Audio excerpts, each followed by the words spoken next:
songs. The Christmas song. Remember them? Dissing all over the place as usual. Absolutely. Dissing all his mum and everyone. Yeah, it's a little bit Christmas. of cussing in there, which they bleeped out, thankfully. Carl's in a bad mood already. He's been in about 3 minutes and he's in a bad mood, getting stressed. If you can't hack it, leave. What's the matter with you? No, I'm just saying. I was meant to enjoy last Saturday off and I didn't. Why not? Why is that our fault? Because you weren't here? Just because, I don't know, but... Are you not in the Christmas spirit? Why didn't you enjoy last Saturday? What did you do? I went all the way back up north again, right, because it was Suzanne's dad's birthday, right? I was busy last week, didn't have time to get him a present or anything. Didn't have time to get him. So I got to Euston Station, bought a card for him, which was a Christmas card, so he wasn't happy because he was saying it's my birthday, and I said, well, I won't be seeing you again. So I've got a joint card, and then we went out. Did you get him a present? Well, no, because we went out on Saturday night for something to eat at this pub that he likes. It was a nice steak and onion rings, right? Lovely. So he should have been happy anyway. Yeah. But... What, you paid for it? No. But you should have been happy anyway. Suzanne paid for that because it is her dad, right, not mine. So I said, all right, what can I do? I said to her. So she said, just buy a few drinks or something. Anyway, I didn't get around to getting drinks. I can't believe it. Didn't get round to getting the drinks. Right, so I said, right, I'll pay for the cab. Right. Oh, what a lovely Christmas gift that is. Yeah, £2.50. I paid, no, it was like in £3 there, £3 back. So £6 you spent on him? Well, no, I spent more. See, that's what he said. He said, get the Bolton and back, can't he said, oh, you spent on me £6 for my birthday. I said, no, I haven't, because I gave the taxi driver a tip. I'm a little bit worried about his attitude as well. Because even if, I mean, that is a stingy present, but you don't say... Well, I mean, let's be honest, that's the worst Christmas gift ever, because, I mean, you're pretty bad, like we discussed in the past, but at least you spend a bit of money. Yeah. It's just thoughtless. Yeah. This is nothing. I know. You haven't given him any time. I mean, I would... And I knew my demographic. They loved it, my family. They couldn't believe their luck. You know. Well, a tenner. You spent a tenner on him? Well, the cab fare was £6. But the thing is, it's not. I don't think he's saying that. I think it's the fact that this is like, you know, frittering away and it's kind of thoughtless, he would have loved to. I'm sure he would have been appreciative of a lovely £10 gift that you cared about and bought. A book he probably likes, Fly Fishing, doesn't he, by J.R. Hartley? If you'd have bought that, he'd have gone, that's what I was looking for. Or what I was looking for, Carl. Bloody hell, Carl, you little balls twat. That's just what I wanted. So, all right. So just calm down. So what have you got planned for Christmas? Is this what? I mean, are you doing the same? Oh, Carl, excellent. You've paid me milk bill for this week. That were nice. I'm spent this year. So have you planned anything for Suzanne, or are you just? Yeah, I'm taking her out Christmas Day for something to eat. Well, does she know that? Was that? She's working today, so she you know. So right. Okay. So what Christmas gift have you got? That's it. I'm taking her out. What, you haven't got a present? No, because we spent a lot. Don't forget, that's half yours, though. You're not going to just be sitting there watching her eat, going, "Oh, I'm hungry, but I spent all." You're going to be eating as well. That's half yours. So she's got nothing to unwrap. He's like a cat who's been hit. She's got nothing to unwrap. There's nothing. She's going to hand something over to you, because I've met the woman. She will. She'll hand something over. You'll open it. You'll love it. I might get something today. You shouldn't take me to begrudgingly persuade you to do it. God. Yeah. Right, so... anyway. Yeah. Well, I'm gonna try and stick in some Christmas songs. We're not playing all Christmas songs, but I brought in a couple. So this is Christmas, John Lennon, The River, Joni Mitchell, Fairy Tale New York, one of the best Christmas songs ever. Oh, what about a bit of Pretenders? That's a good one, 2,000 Miles. Let's hear it. It's the best of. You've been voting in all week, sending your emails, so here's the clips that you wanted. Karl Pilkington in the chair now, the talked about, the acclaimed Educating Ricky.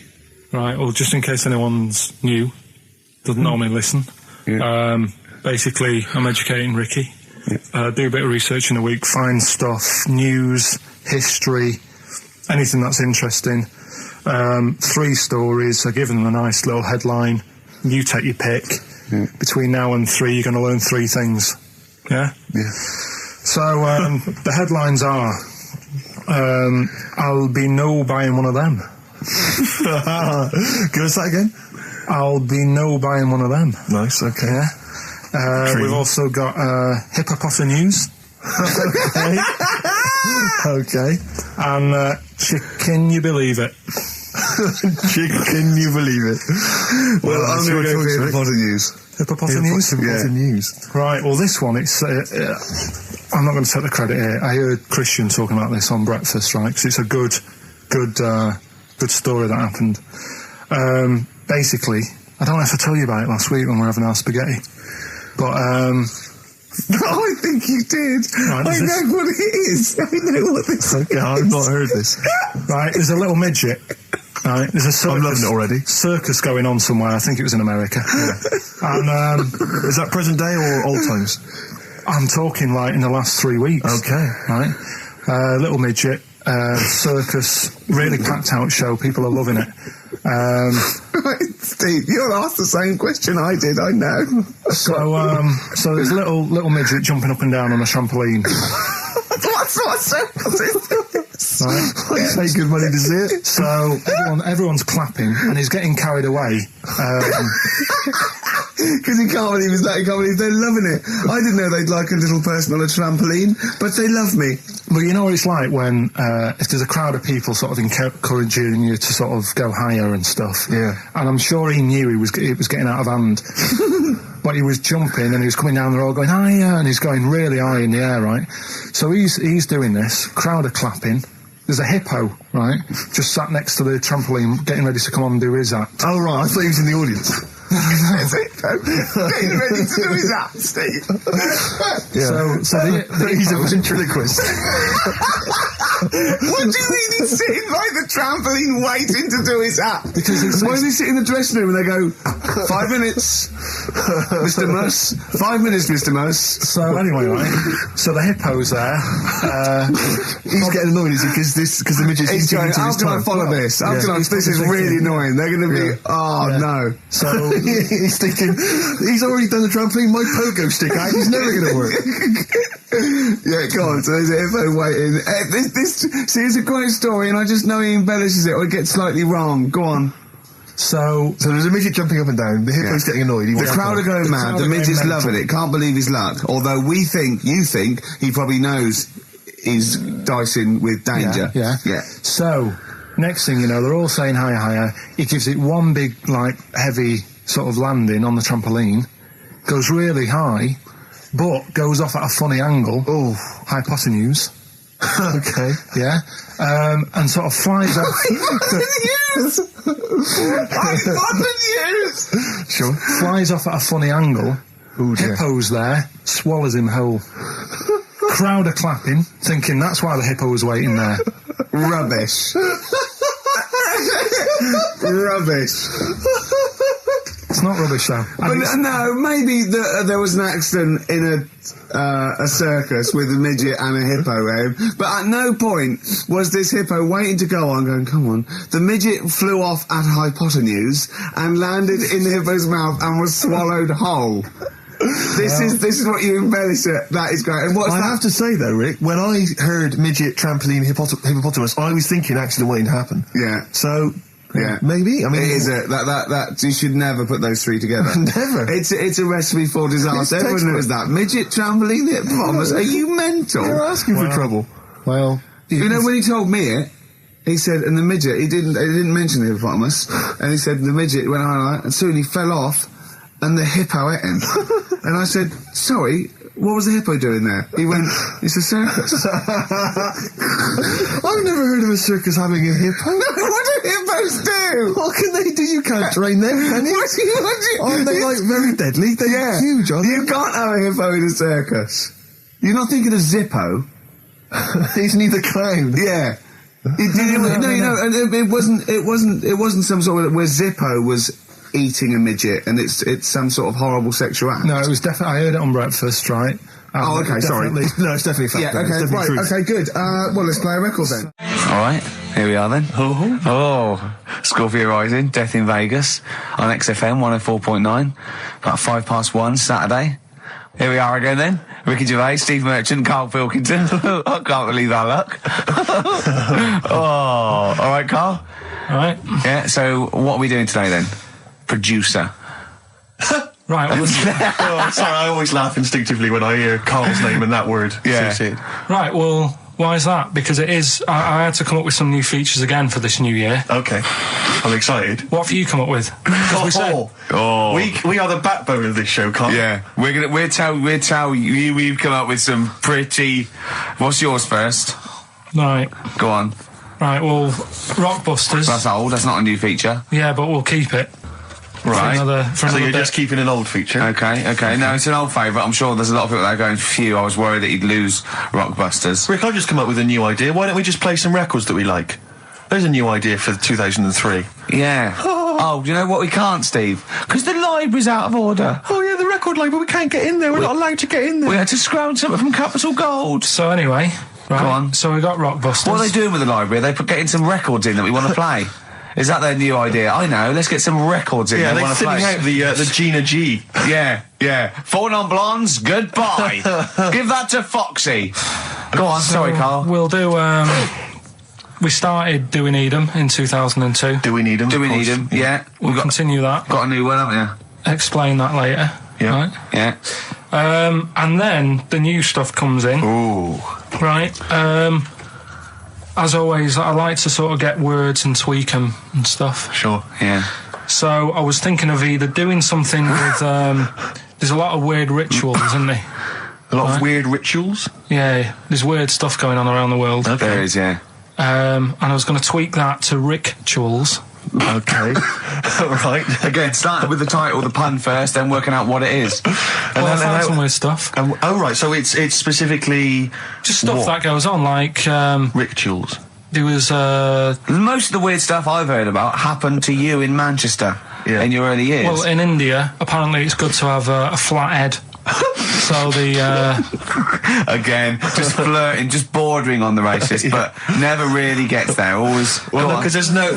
There's no hate. There's no hate. It's just clumsy. It's just stupidity. Yeah, Yeah. Go on. What do you mean? What do you mean? It's good to have a flat What head. do you mean? It's good to have a flat head in India? we'll talk about it later. Brilliant. That's rituals. So You've hooked loving a that few already. people. You've hooked a few in. Go on. All right, so we'll have that later. So it's hold on. essentially like Educating Ricky, only it's specifically about rituals. Is that strictly speaking what it is? Okay. I suppose so, but then again, you could say radio is all the same because it's people talking. Okay, Carl, brilliant. Brilliant comeback. Yeah, So- brilliant comeback. Not all talking nonsense though. Well, So that's where we're different. Go on.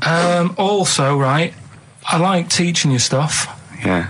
And you've done well. So what I'm thinking is, rather than just touching on a topic, sort of giving you a few bits of information on one See, topic. this is what I'd like to do, because the last thing you taught me, I remember, was there was a blind girl, she hit her head and she could see, and that's all I got. Yeah. So if you could go into that a little bit more, that would have been educating me. Well, today we're featuring stuff on World War One and Two, right? Oh, So that's that little title for all this little thing is, what do you think of that then? What do you think of that then? Play a record. So that's Rick, that. can I have just thought of a joke? Go on. What's the similarity between Lord of the Rings and this show? They're both rubbish. Travis, Level come through on XFM 104.9, Ricky Gervais, Steve Merchant, Karl Pilkington, etc. Got some great tunes actually lined up. Excellent. I've brought in some Amy Mann, some Neil Young. I'm playing my favourite Clash track. What have you got for us, Steve? I got a dynamite hip-hop tune by Yeah. The Roots, which I think you'll enjoy. Love it, love it. Got a little bit of Joni Mitchell, maybe swing that on later. Oh, excellent. I nearly And, brought in some Joni Mitchell. Good job I didn't. yeah, exactly. Well, it wouldn't I'm have made any sure difference. It wouldn't have made any difference. No, you would have probably played yeah. yours, and then Yeah. I'd have been Fine. told to Go away. wee with flee my ear. Carl, what have you got lined up for us as the producer? Right, well, Rockbusters. Been off this week again? Has he? Yeah. Another week off? Another week off, yeah. Yeah. No, I didn't have a full week off. I had 3 days off Yeah. because I was working all over Christmas. Yeah. And still didn't stop working, preparing stuff. You've got a nice load of prizes there that I've sorted out. I had to come in especially to sort that out. Yeah. Rockbusters. Did you will rifle continue. through the drawers up at Capital Gold instead of down Yeah, here? yeah. Rockbusters, we're still doing that. Yeah, you're bigging it up. Yeah. He's bigging it up. Yeah, still doing that. We've got that. Last week, we sort of changed Educating Ricky a bit. Just a little Don't bit. say we. I don't want to be incriminated in it. Well, changed it in a sense that rather than giving you too much information about different things, it's hard to sort of keep it all in. Yeah. I'm giving you sort of information on one thing. So last no, week. because some of your stuff was a little bit too intense. My favourite story was there was a blind girl, she hit her head and got better, and I couldn't take all that in at once. So you should really ration some of the education. We sort of Wasn't started last week war-related stories? Yeah, it was What do you think of that then? What do and you it think was of that? Sure. 3 things. And it was the French battle. Going over the top was John's got a moustache, which you think was ambiguous because someone might have said that anyway. Well, look, you've remembered it, so it's working. So we'll be doing that, and last week Loads of French people have just gone to war who were listening to this. Yeah. you said you wanted to learn some science this week. Did I? Yeah. so the title this week for that is I Said I Would Sort You Some Science Out. Acid, because that's... How long did that take you to come? Listen, well, you know, look, people love Karl. There's comedians coming to me and go, Karl's the funniest man. They absolutely love him, right? But I think we're only seeing half of it, right? If we can get him on television, his face then, when he's told me that title, was like a child at Christmas. Yeah. He was so proud of it. He was excited what I was it was brilliant. It's a bit like when a child's drawn a picture in art class. You know you've got to stick it on the fridge, but you basically think it's crap. Yeah. It's very much like that. All right, Karl? Is that good? Yes. So we'll be doing that. Do we need them? Mm-hmm. Yeah. Have you got another one? We have got another one. Looking at snails this week. Do we need snails? Do we need Because I know you're not a snails? fan of snails, are you? Well, after a bit of research, I found some good stuff out about, like, they sleep for 13 years, some of them. Yeah. And that. So we'll be looking into that You later. tried that one, didn't you? I know, yeah. We've got Ritual, Yeah. which is something that I told Ricky about. Yeah, well, last week's was brilliant. It's was good it? to have a flathead in India. It's good to have a flat head in India. That's brilliant. Yeah. Well, I'm that's about gonna it. That's- I'm gonna just play one of my favourite Smith tracks. Can I just make a request? So I'd quite like, if you've got time, to bring back, just for 1 week only, White Van Karl. Sure. Because there's some quite interesting topics this week. Oh, there's things happening in the world. There's Because some Karl things doesn't think there happening. is. No. There is a light that never goes out. The Flaming Lips. Yoshimi battles the Pink Robots on XFM 104.9. I'm Ricky Gervais. With me is Steve Merchant and Karl Pilkington. Good morning. I'm going to be honest. I'm going to own up straight away. I've done very little work towards this show this week. I'm a little bit You busy. surprised me. Yeah. So I apologise if it sounds a bit sort of... Thanks for being honest, though. Rick. Well, no, I don't want people to go, oh, no, that was a bit shoddy this week. I hope it's not going to be that every week. Yeah. So it is because I've done very little preparation. Okay. So... Right. You know, Whereas normally... You'll probably have to help me out. All right. You have to do some of the work. Karl, you might have to help us out a little bit as well. I don't know, but I mean... Because I know Steve's done nothing towards it either. So... the onus is on you a little bit here. I love the fact that it's still listed as either Ricky Gervais or Ricky Gervais and Stephen Merchant. In the, you know, Essentially, we don't need to be here, really. no, but I know now people listen for Karl. Everyone I've spoken to, for people on buses, to comedians like Ross Noble mentioned you the other day, and that they go. People on buses? I've never been on a bus. You for haven't been on a years. bus No. for like 12 years, Yeah. have you? I know. People on buses. I don't know why I find that so funny. I just know the idea of you being on a bus. The idea of you I'm handing not over on your a bus. fare. They're shouting out from the window. Right. They're going, "I love Karl." Right. yeah. I'm walking along. How much is it on the bus? 20 pence. No, come on, seriously, how much is it? One adult for Terminus, please. I love the fact, they do that thing where, like, if they're interviewing What is it, Paul 50, Newman or 60 someone p? famous... No, it's quid, isn't it? It's a quid. They always say, how much is a pint of milk? And that's supposed to prove if you're sort of still in touch with your roots or whether you're too big a celebrity. Yeah. You've got no idea how much it costs on the bus. Quid? have you? It's not a quid. 120. No, it's not 120. Pint of milk, about 50p. 30p. Oh, brilliant. Wow. Well, because it's fascinating because you gave this stuff up before you became a celebrity, didn't What? you? You were always Lazy. Because people always say to me, like, Ricky seems a bit obnoxious. Who says that? Well, no, they say, No. Who comes up to you and just says that? The guy on the tube did it. I swear to God, it came up. He said I was watching an interview with Ricky. He said, he's not a nice piece of work. I went, he said, no, I've got friends like that. And it's like they're always talking, they're a bit irritating, and you sort of let them off because they're your mates. But I was going, well, hang on a minute. He went, fair Well, enough. two things. It's sort of my job talking, and being interviewed, essentially you do have to talk. Yeah, So yeah, if about that's- yourself. If that's his only criticism, then I'm not too bad. No, he didn't think you were funny either. So. In fact, he had a whole list. Well, I say a list, a petition. It wasn't Dickie Anderson, was it? It wasn't Richard Anderson. I hope he's listening. He's our biggest fan. I'll tell you what, Mock Turtles need a remix by Fatboy Slim, don't they? Mock Turtles, it's Yeah. a great tune, but I'd love to hear it remixed. Yeah. There you go. Feeder, just the way I'm feeling. XFM 104.9. I'm Ricky Gervais, Steve Merchant, Karl Pilkington. We've got a great show lined up this week, haven't we? Go on, what have you got planned? Well, I've got songs from David Bowie, Thin Lizzy, Gene, AC/DC. You heard Feeder there. You got, Smiths, all that. We got a great feature, a new feature. We spoke to Karl in the week, and we worked out a new feature where people are gonna give him sort of like problems to solve. There could be scenarios, there could be management scenarios at work, you know, problem solving, things like that, organising things. He's a very good organiser. So I'll tell you what happened. He's dropping Do We Need Him because he's getting fed up with scientists. He thinks there's a conspiracy and they're getting together and they're never going to lose an animal. Right. So he's just fed up with that. Rockbusters, we've got some great prizes. Well, have you seen them yet? Nah. Be careful. They're not going to be great, I just peeked in, and all I'm going to say to you is Fools and Horses Christmas special? Not the little one with the little car. With the little car, yeah. Brilliant. That is excellent. Karl, what have you got to say for yourself? Hold on, it was a rollover, wasn't it? Because you really mucked up Rockbusters last time. What was he doing? It's saying FP for the whole thing. No, FD you were saying, and it was Frida Payne. Have you written the clues down this week? Because that seems like an obvious way to improve this. Yeah, I'll write the clues The week before he couldn't remember what the answer was. Yeah, yeah. Yeah, but, you know, you learn by your mistakes and that. You don't. Well. So Shall yeah. I give you a little taster? We were having a pizza in a pizza establishment. When was it? Wednesday or Thursday? Yeah. And he was going, I'm a good organiser, I'm a good problem solver. Give me any scenario, right? Obviously he didn't say scenario. And I went, okay then, so you're the manager of this place, and there's a couple there, elderly couple, they're about 60. They've had a lovely meal. He went, yeah, right. I went, but the gentleman, he's got a little bit of a heart condition. He takes a pill after his meal, as he should, after meals. He's only taken Viagra. Oh. And now he's stuck in. Wedged in. We've all been there. It's gone, and it's stopping him getting out from the table. Yeah. So what would you do? He went, what? He's stuck in because of his dick. I went, yeah. He went, right. He said, I'd use the situation, I'd make cash. I said, you're not going anywhere, do you want a pudding? Entrepreneurial. Yeah. I like it, Karl. And he went, so that's that sorted, I've got the job on that. Next, I went, okay. You won't believe it. Next day, there's a little problem in the toilets. Two gay men were having sex and they got stuck in each other. Yeah. He went, right.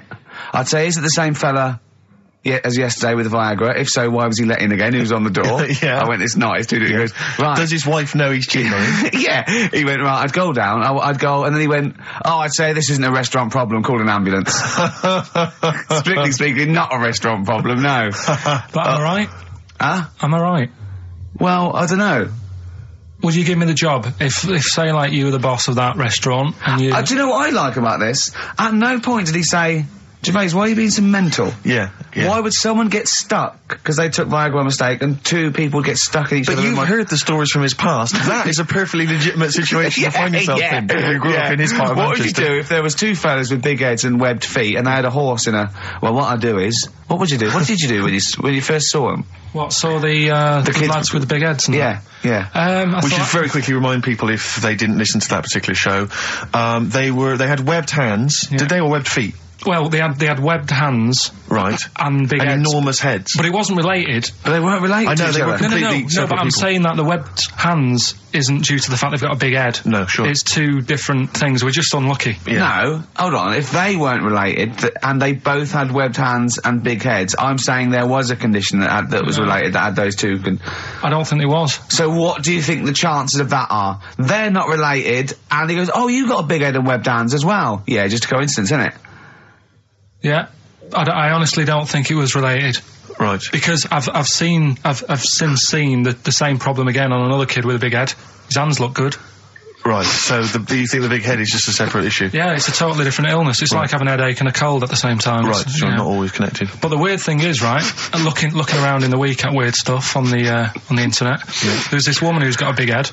Oh, yeah. And, she was fed up with it because when she was walking down the street, it was so big, she couldn't hold it up. Right.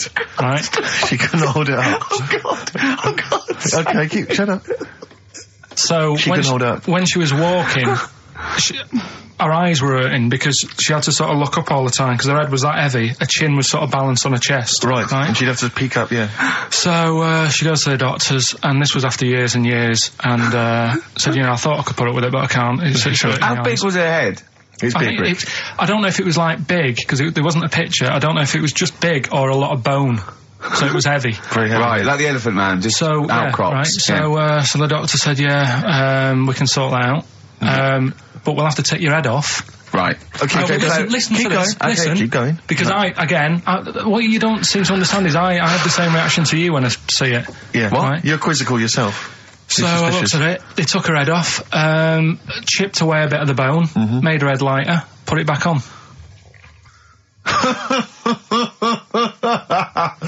Right, play the Smiths. They took a woman's head off. Yeah, this is asked by the Smiths. And if you'd like to ask Carl something, details coming up soon. Proudly drawn boy. Born again on XFM 104.9. Here we are then. Ricky Gervais with me, Steve Merchant, and Karl Pilkington. Raring to go. He's a bit grumpy, Carl. Woken up at 8 Because he's o'clock. from the north. Yeah, because he's in London. Yeah. And London's rubbish, right, isn't it? Oh. Working you can't even get a Band-Aid in London, can you? Or grouting. In Manchester, I could walk to the next shop and definitely get some Flash, or maybe some Vim. You can't get it down here. You gotta go to a trendy bistro, haven't you? Carl, why are you grumpy? I told you before, I'm just a little bit tired today. Because he had to get up, but the builders next door woke him up. No. He's always going about his hours. Those builders probably got up at 6. Yeah, but to I get can there at understand builders who get up early because they're building outside and they've got to get the job done before it gets dark. But he's working in someone's lounge. If it gets dark, put the light on.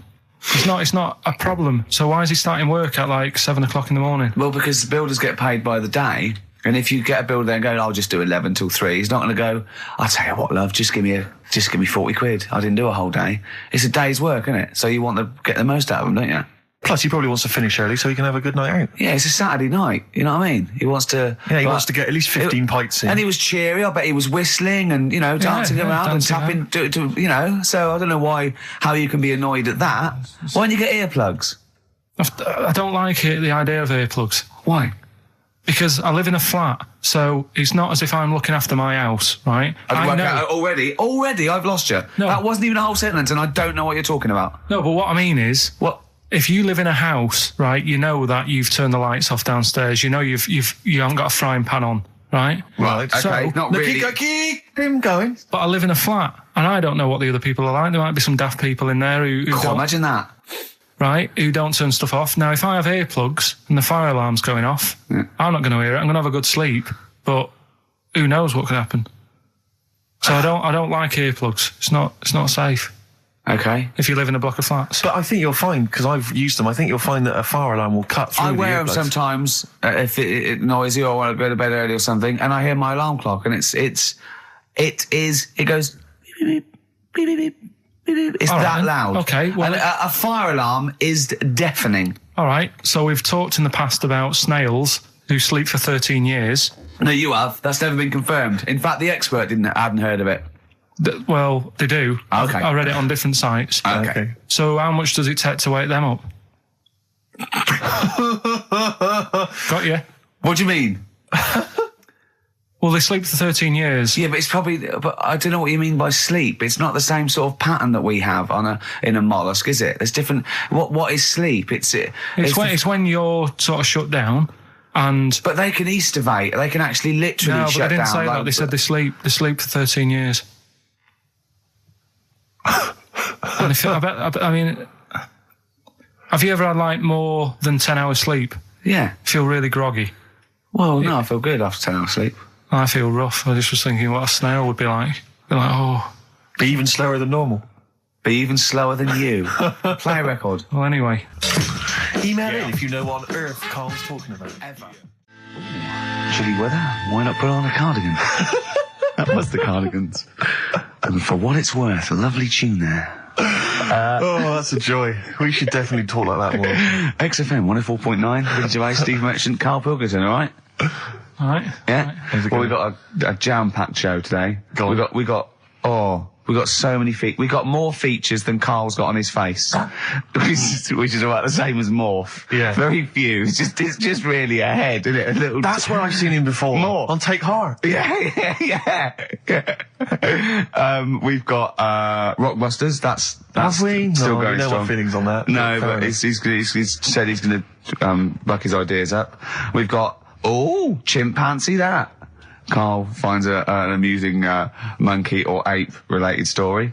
We've got Carl in a film again. Right, excellent. Yeah, we've had a lot of Look, great response from that, Carl, on the internet. It was on the my email. favourite thing we've done. People raving about that. So And, what's, can we say what the film is this and week? excuse my French, we've got some bloody great music. Oh, pardonnez-moi. Wow, I don't know. I don't speak French. I would translate. Well, I'll just give you a taste. We got Oasis, Cardigans, you just heard there. We got Lloyd Carl. We got a bit of Pretenders coming up. Eminem, Feeder, Coldplay, all the greats. Can I play you some TJ's Fan Club later? Yeah. What should we have now? Oasis. Go on, Yeah. Brilliant. White Stripes, Dead Leaves and the Dirty Ground on XFM 104.9. I'm Ricky Gervais.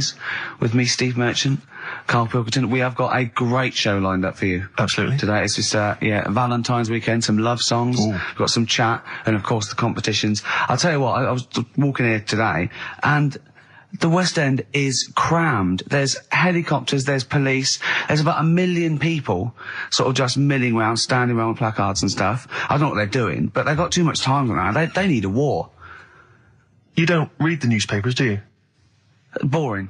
Ooh, those boys can rock there. That's the Guns with all their roses. And Sweet Child of Mine. On XFM 104.9. I enjoyed that. Yeah. That was good. It rocks. I hope the audience was playing it loud, like us. Yeah. Ricky Gervais, Steve Merchant, Karl Pilkington. Well, look at him yawning. How rude is that? Carl, what's wrong with you, man? Have you been up late? A little bit. Girlfriend was away, wasn't she, yesterday? Yeah, I always have a problem with that. I always have, because you don't go to bed, do you, early? Do you know what I mean? You sort of think, I just always find that thing that if, you know, you're used to living with someone, Yeah. one of you will go, let's go to bed, then you'll go, alright. But when you're on your own, you go, You just forget to go to bed. I just stay up. Okay, stop eating now, Carl. You've ate all the food. That's just a plate. All right. Okay. Yeah. No, I stayed up and watched, there was a thing on about Dracula, Right. What, Dracula? and I found a flaw in it. Go on.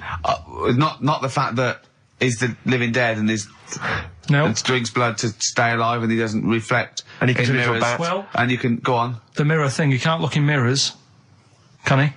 Well, he can look in mirrors, but he can't see himself in a mirror. Yeah. That still doesn't work. Go Okay, on. go on. It doesn't work at all, Carl. It doesn't work. Go anyway. on. Well, Centre parting's always really neat. His centre parting's always how really does he do it if he can't look in the mirror?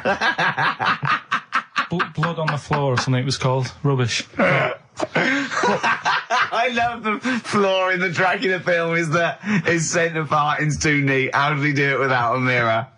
Oh. Was it a documentary about Dracula? No, Yeah, there was the real it's Dracula. The real called- Dracula. Bit. Yeah, the real Dracula, the It's true just a story. film. It had blood on the floor or something. It's called. Yeah. It's rubbish. From 1970.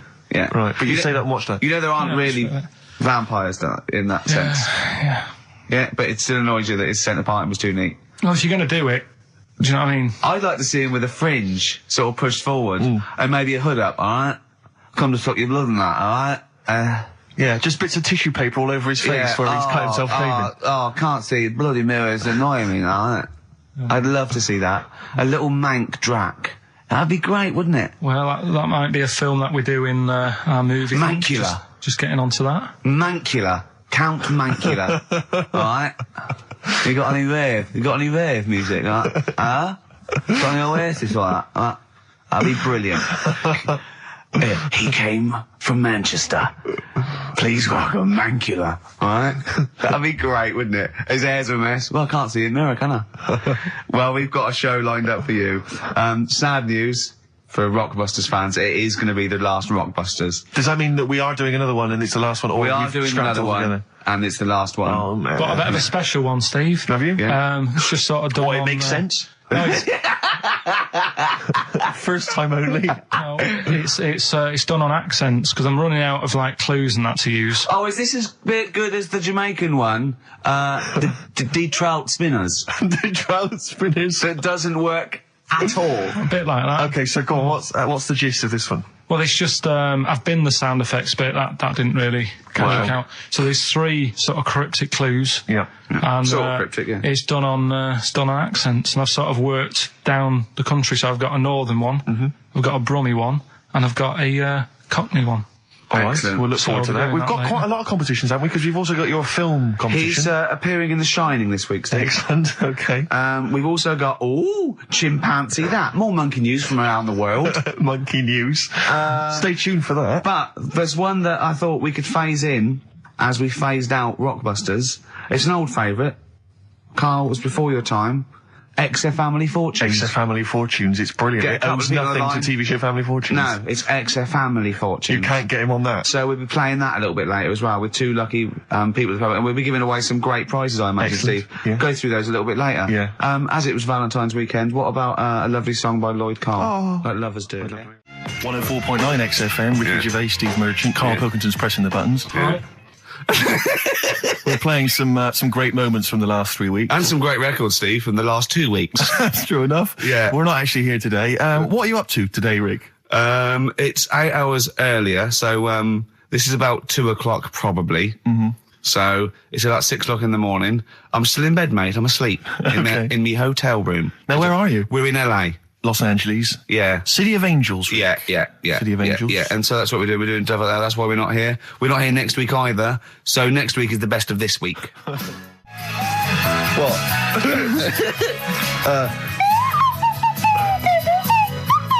Someone's left one of those little things in here. It's brilliant, isn't It's it? amazing. What are they called, those things? I imagine just there. I was thinking of being in the front row at a Morrissey concert and going, can I just play along?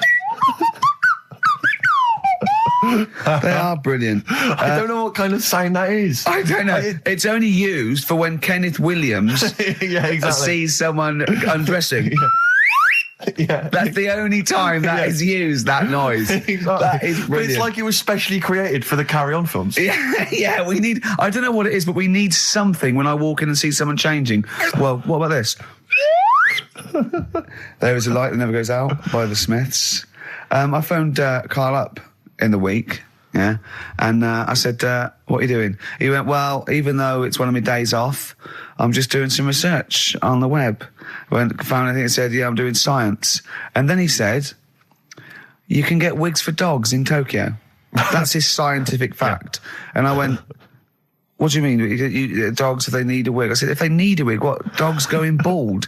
And he went, like, this is fine to him. He went, it's a stressful city, Tokyo. The world's all right with Carl. He's always got an explanation. I've only ever seen him confused once. When in Edinburgh, he looked out of his window one day and he saw a bloke putting a parking ticket on some rubbish. Yeah. And that genuinely confused him. Yeah. He couldn't work out, could you? It's a bit weird, isn't it?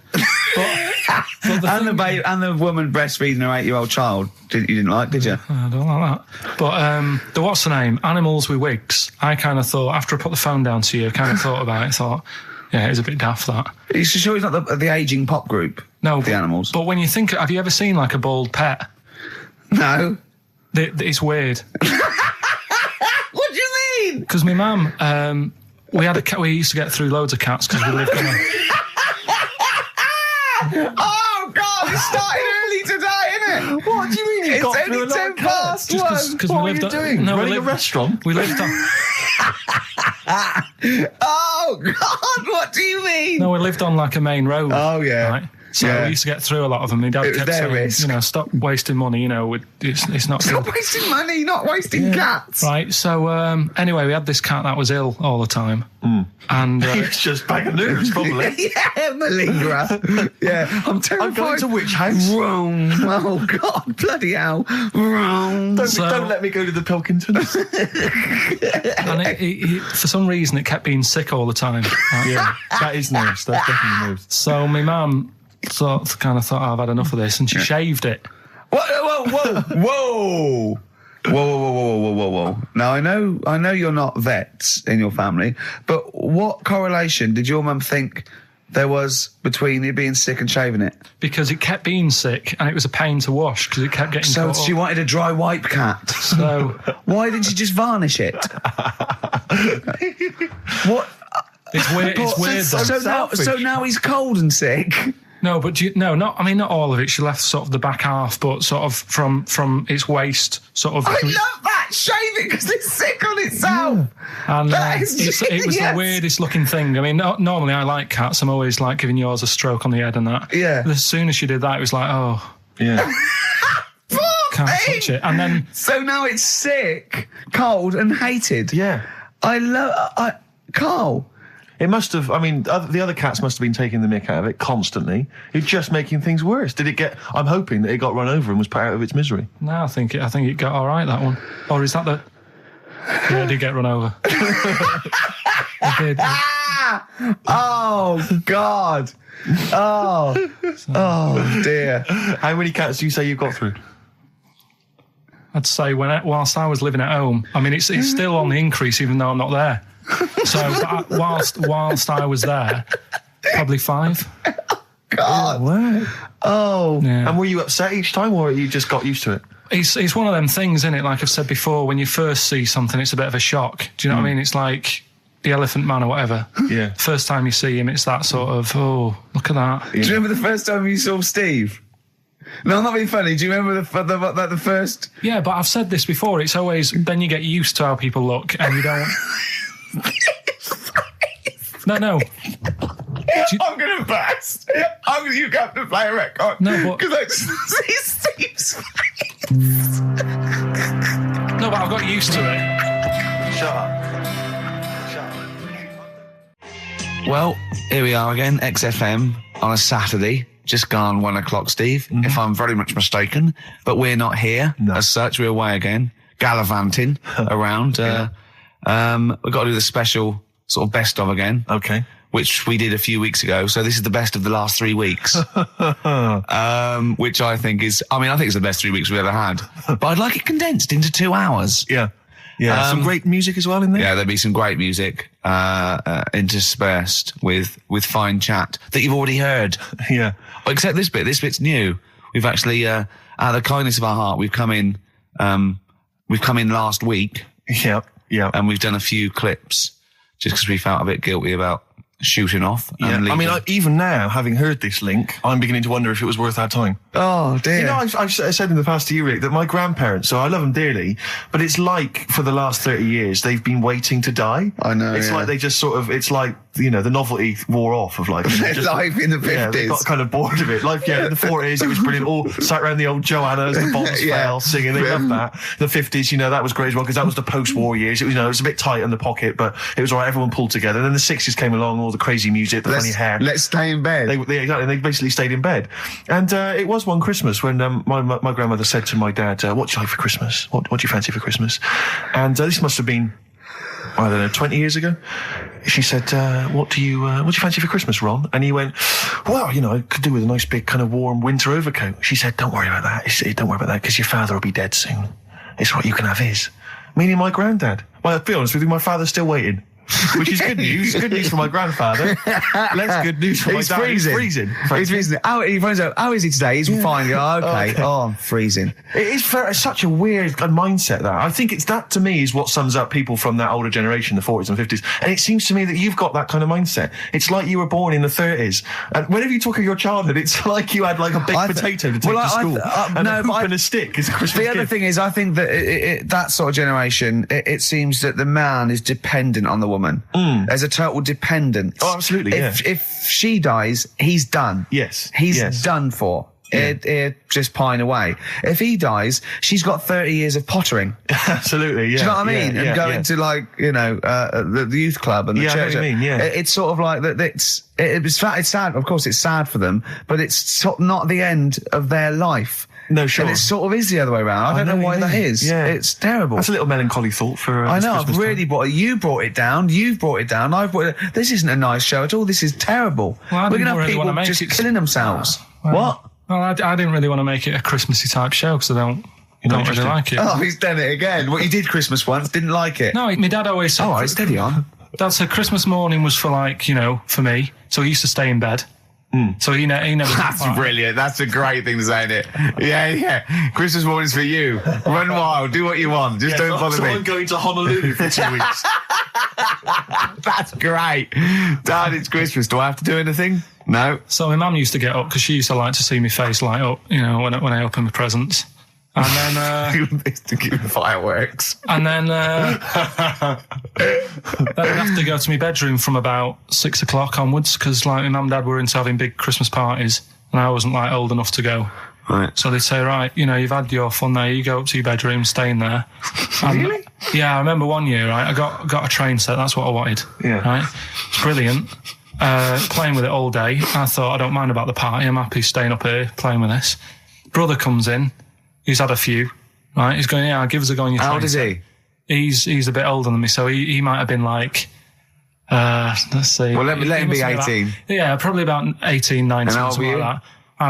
I had a train set, so I don't know, about 14. something like that. Yeah. Right, so I'm playing on that, loving it and stuff.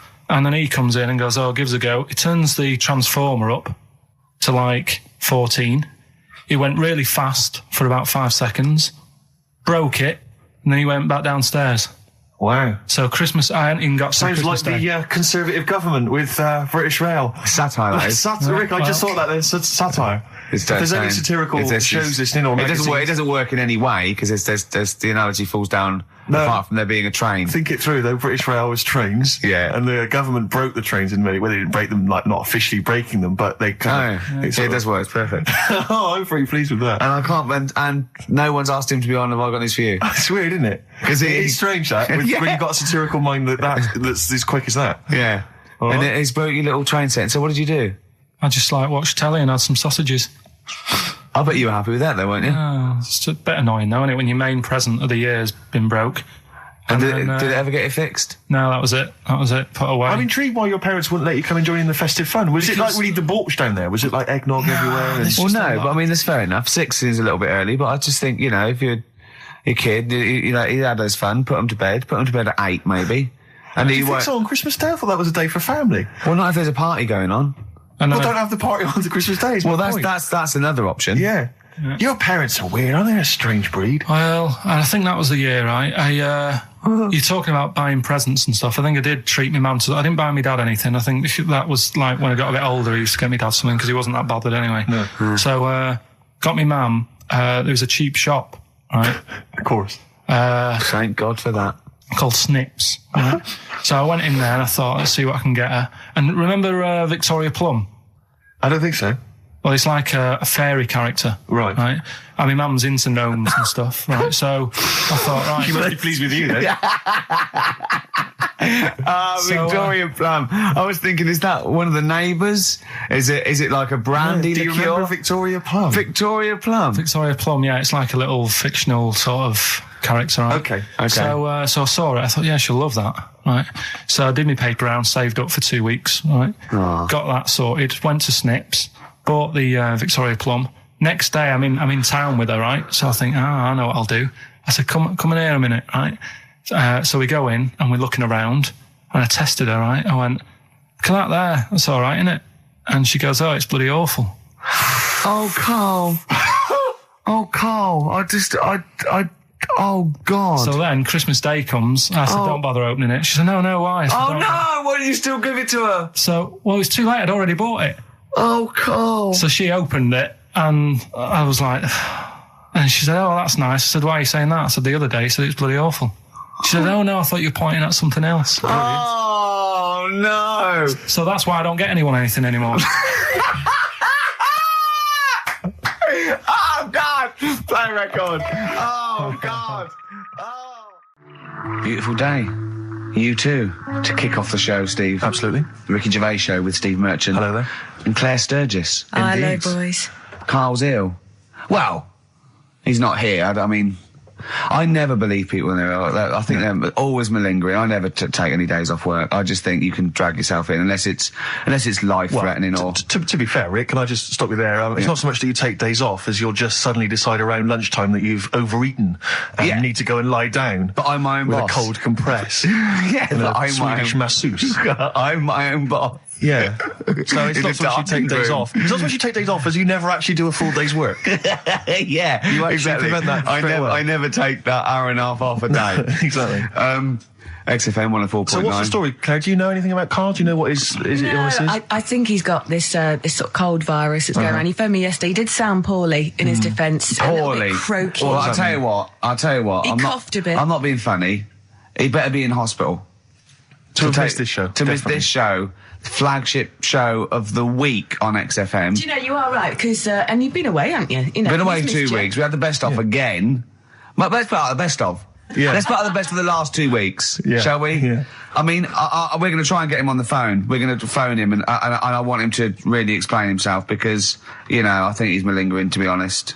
Well, he So- phoned me in the week and he said, Steve, don't forget, there's a documentary on Friday night about Oliver the humanzee, the human monkey. He said to me, it's going to be brilliant. And it wasn't. And it wasn't brilliant. It was- I especially stayed in and watched it. I taped it and watched it afterwards, and I've never seen so much hype and desperation. They kept showing the same clip of this chimpanzee that walked upright like a lot of chimps can. Exactly, right? yeah. It lost its hair, so it was half human, because all humans are bald. Yeah. So that's the half human bit. It didn't have hair. I'm sorry, humans do have hair on their heads. Yes. The other thing was this desperation to go, could it be half chimp? No. It's a chimp that superficially looked less like a chimp than other chimps.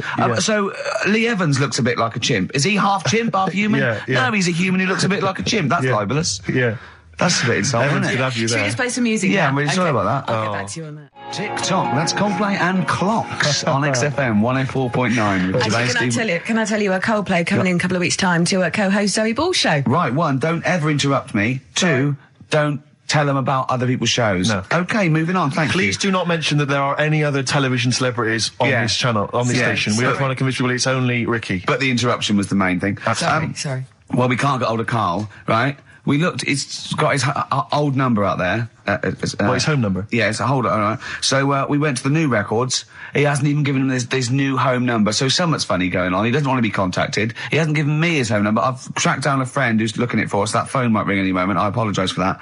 But why is Carl not available? It's interesting that neither you or I, and I like to think of ourselves as being fairly close friends of Carl. Yeah. We have made him the man he is today. We cannot get in touch with him. In We the cannot same way, contact him. same way that bloke bought Oliver.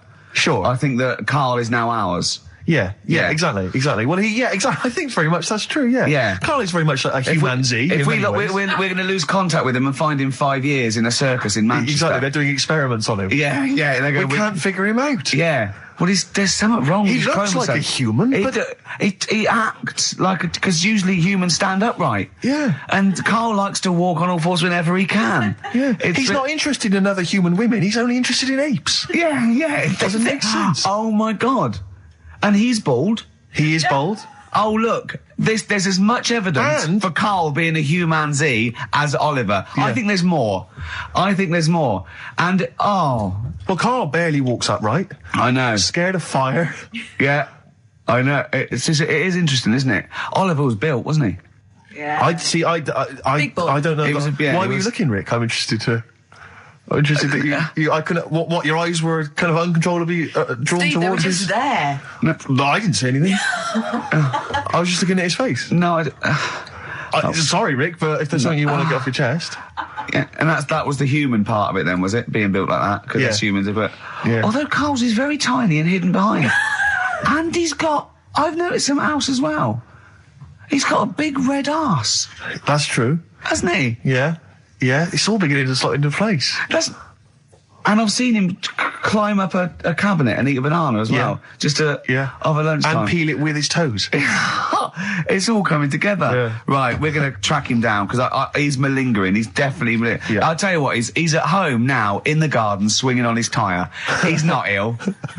I think more truthfully, someone said to me that I said Carl might be ill. They said, right, are you not going to do the radio show then? Well, that's what annoys me. I mean, that's the biggest problem is that, Yeah. let's be honest, we haven't got anything without All Carl. we've got is the hook. People are staying listening because eventually they think we might get through to him at home. Yeah. And there'll be fun on this show to be had. If we don't get in touch with Carl, I think we may as well just shoot off and leave Claire to do the show. I've on her got some own. great music. Is that not a... Well, is that- it's a small. Well, you could small, leave the music with conversation. me. I could just play There's not it. many That is true, reasons isn't it? supposed to be here. Okay, well, play some great music Yeah, now, play a Steve. great tune. Okay, Sure. wedding present, Steve. Yeah, I'll explain what it is afterwards. Just play it. It's a joy. There's a monkey theme. There is a monkey There is a theme. monkey connection. Call in if you know the answer. Clocks from the Coldplay on XFM 104.9. I'm Ricky Gervais with me, Steve Merchant, and back, Karl Pilkington. Hey. He's raring to go. It's nice when you have a bit of time off, isn't it? Yeah, how long have you had off now About then, 3 Carl? weeks. About 3 weeks, is it? Yeah. We can't do that because we're sort of self-employed and we'd be letting people down. But it's different when you get paid anyway, whether you turn up or not. But good to have you back. Good to I'm have never off ill. No, That's the good- first time I've No, ever been off ill. Like, Well, no, I mean, just you're off 2 weeks and then you're off No, I just wish I was the kind of person who could let down an audience I know, of regular really, yeah. listeners. Yeah, but like I say, Well, no, we spoke to you. You weren't that bad. A cold, you don't go home for a cold. We were discussing this last night in the pub, and you don't go home for a cold. Okay, then, so moving on. What have we got then? We got some Wasn't great cold, songs. though. I've brought in the Smiths. I've brought in Buzzcocks. I've brought in Neil Young. I know Steve's got some hip hop. Some great hip-hop. I've got Hooray! some great Elvis Costello. It's going to be great. Carl, come on, concentrate. You've been away for 3 it's weeks. just annoying. No, stop saying that. What? Because you're annoying me now. Why? Oh, that what what you do? Go home ill? Oh, he's annoyed me. Oh, has he? Yeah, I got wedgies and I'm a little bit annoyed. Can I have some time off but still get paid? Yes, of course you can, Steve, Carl. right, he called me up, winding me up about this, and, right, I'm 30, right, I'm 30 now. I can only remember being off 2 times. Oh, his memory's going as well. You had some time off. And both of them were when I was at school. School? What's school? One when it was windy. Why did you have time off? Because it was windy. But to be honest, Carl, that lasted for 7 years. Your time off at school. Why did you have time off? Because it was windy. Were you windy, or was it windy outside? No, it was like when Your auntie wasn't out the window, was she? when the winds were bad in the 70s, and my mum said, "Oh, What? Whoa. What? I remember space operas and flares. I don't remember the winds being bad in the 70s. well, my mum just said, you might get blown into the road, so don't do that." She had so much faith in you, didn't she? As a human being. Is that why she got fired from the pie shop? I'm not coming in today, I might get blown into the road. Oh, God. Funny thing it was, right, Steve? They had this thing going at school, because a lot of people used to wag it back then. You still what? Wag it, sort of not go in, Right. right? And they sort of tried to make it interesting for you by giving you a An education. certificate if you did a full week. Reward for the rest of your life with achievement. That sort of carrot. And also, like, let you go home at 3 o'clock on a Friday, Right. If you'd done a full week and that. Yeah. So it was lovely weather all week. Then it just sort of changed on a Friday, and I got up and it was all windy. It's always My mum windy said, for Friday on 7th, isn't it? don't, if you don't go in because you might get blown into the road and that. So I said, all right, then I'll stay off. And So why did she told you to hold on to a fence or walk you there? What's this? Don't go out. Immediately give blown? up. I love this getting blown into the road. Is that based on your cats that kept getting blown into the road? Well, so I got to school on the Monday, right? And the teacher said, Took you a right, long time. today, to punish you, you're the only one who wrecked the whole week, right? Everyone else came in. You didn't. So everyone else is going home at 3 o'clock today. But you're not. Brilliant. Serves you right. And I wasn't bothered though. It was great because I said, well, you'll have to stay with me, won't you? And it was great. So all I did for half an hour was doodle and stuff. It was great that afternoon. yeah. And that was ages ago. That was like when I was about 8. And that's one of the times I was off ill. Yeah. So it was, but that wasn't even ill, that was wind. Yeah. Yeah. So Yeah, it's a bit different when you're to be honest with you, world though, Carl. You can't just not turn up because you've got a bit of a cold or you're a bit fed up. I mean, we had an appointment 4 o'clock Thursday, wasn't it? And he had to call it because I cancelled it. Meeting went on a bit late. Time management. Get things done. If it was important, you'd get it done. Play a record, Carl. Pull your finger out, please. Oh, that's them Red Hot Chili Peppers, and they can't stop. I'm Ricky Gervais with me, Steve Merchant and Karl Pilkington. You're listening to XFM 104.9. Coming through today, it's noisy again out there. It's a nightmare. A lot of people marching up and down. What's that about? Well, from what I can work out, there's hundreds of them, millions of them, and they're all shouting really loudly.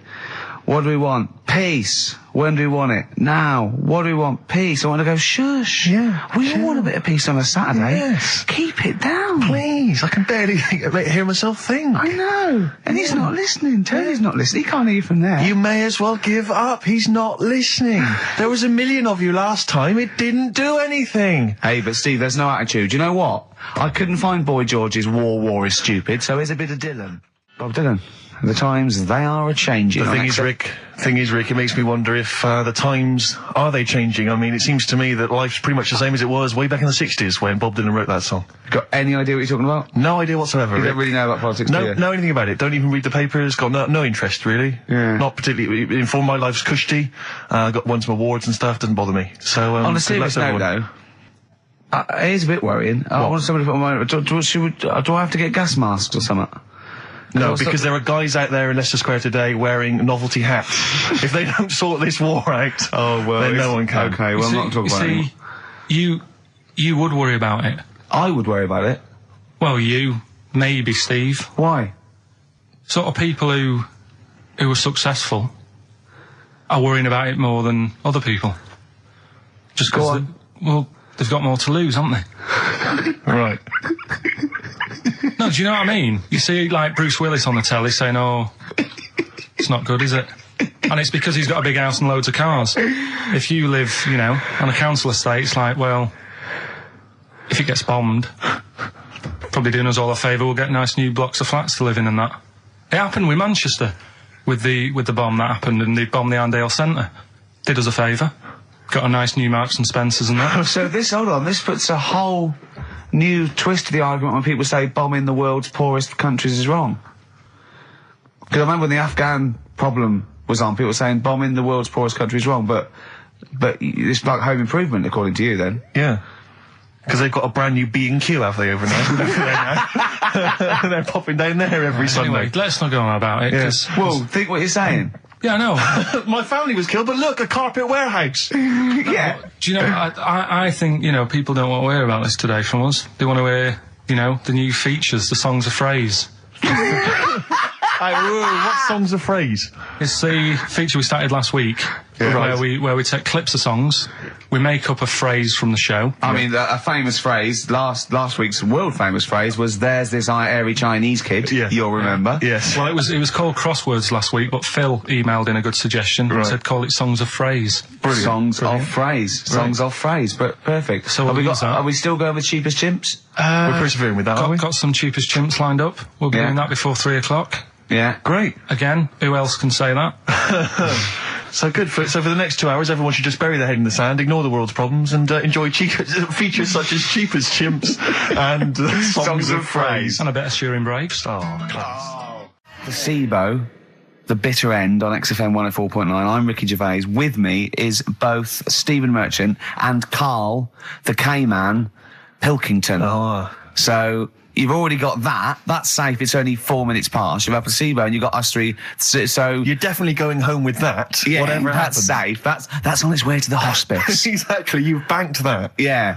Now, do you want to gamble all that to go on and listen for another 2 hours? Well, you could walk away now and you're up. Yeah, you're up. You're right. already up. Right, that's brilliant. You have not wasted any time. Do you want to gamble that against another 2 hours? It might be shoddy, it might go downhill, but it might get even better, Karl. What do you say they do? Listen for another 2 hours?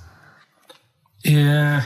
See, we shouldn't have done that. We shouldn't have asked Karl, because a lot of them now are already taking what they've got. And what they've got is great, Rick. What they've got is lovely. Yeah. They're loving that. They're going to enjoy that. We have got monkey news. We've got Cheapest Chimps. That's not the same thing. How many A lot of radio people stations do. have got two ape-related simian features? Rick, can I point out now, a lot of people are making that mistake. A lot of people are thinking that Monkey News is exactly the same as Cheapest Chimps. It's not. Let's keep that clear. It's not. It's in the same ballpark, but it's not the same. There are apes. They're involved. They're involved. Yeah. We've also got some great music. Yeah. We've got an amusing sketch about a fly. Oh, he's looking forward to that. Oh, and Mystique are dropping in. Let's hope the Mystique ladies are coming in. Singing their music I for us. want to kick off with a song that is, you know, you've got like half a dozen posing songs that when you're sort of like between 40 and 18, they were the ones you'd put on to get ready to go out or just pose around or be that pop star or think you're on stage or whatever or in the video. Yeah. And embarrassingly, I dug this out and I remembered I used to post this like a mother when I was about 14, right? It's his Street Life by Roxy Music. You used to do... Mine was Oops Upside Your Head. Yeah. It was just me on the floor in my bedroom. One day there'll be other people in this imaginary boat. yeah. Elbows going everywhere, knocking over vases. Yeah. But then I remember later it was Black Lace's Superman, which is something similar. Do you remember that? That was brilliant. Wow. Spray, ski, da-ding, da-ding. If you've out there in Radioland got any funny jokes, then call in. Email them in, because we need some. Oh. Hickory Dickory Dock, some lads there just wrote a song called Clocks. The lads are Coldplay. And the song is Clocks. I'm Ricky Gervais, with me Steve Merchant, Karl Pilkington, pressing the little buttons there. XFM 104.9. What's that little Well, I think I do more than press the buttons. Right, see, this is it, right? Karl has had a little strop on since last night, okay? And it's... He's had a little strop on? Yeah. You said strop on. I just wanted to clarify. And I don't know why. He says that I'm an annoying person. He says that I wound him up, right? Which I don't know. He says that you're winding up because you're sort of like negative about everything. Negative? Yeah. And, but what I think it is because we pointed out that his lateness is unacceptable. Yeah. He said, meet you at 6. He turned up at 20 past. He said, well, someone stopped me in the corridor. I don't care. I've got stuff to do. We had stuff to do. I think we're a bit busier than you, Carl. You've got one job. We've got loads of jobs. I keep telling you that. You've got one job in a little room, a 9 to 5 there, that you don't even get done in 9 to 5. That's why you're late and mucking around all the time. There's loads of work to do. Yeah, one job. No, cool. It's not. It's one job with a lot of other jobs in it. It's like those little Russian dolls you get. Right? Well, it's not, is it? Go. Yeah, it is. Yeah. Everyone thinks, oh, he only sits in his studio messing about, making songs a phrase. That's what I do in my free time. Which we've got coming up later. Super slick. I still think 20 minutes late is an outrage, though. Yeah, 20 minutes late is... Yeah, but I didn't say bang on 6. I said around 6. No, you didn't. You said 6, which means 6. Well, it doesn't.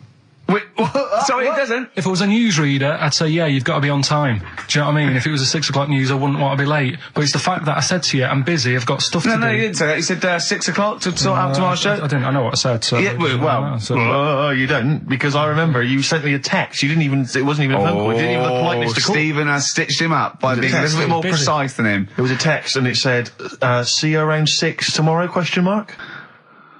Around. You just said it. Well, around you were 6.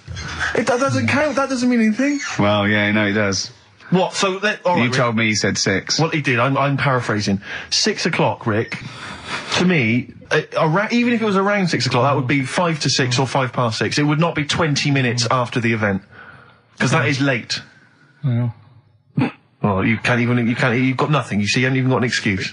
Yeah, but then I turned up, right, and I said, right, well, let's not argue about this. Let's come up with some good new features, because we've been in Cheap as Chimps. That's gone today. Good news.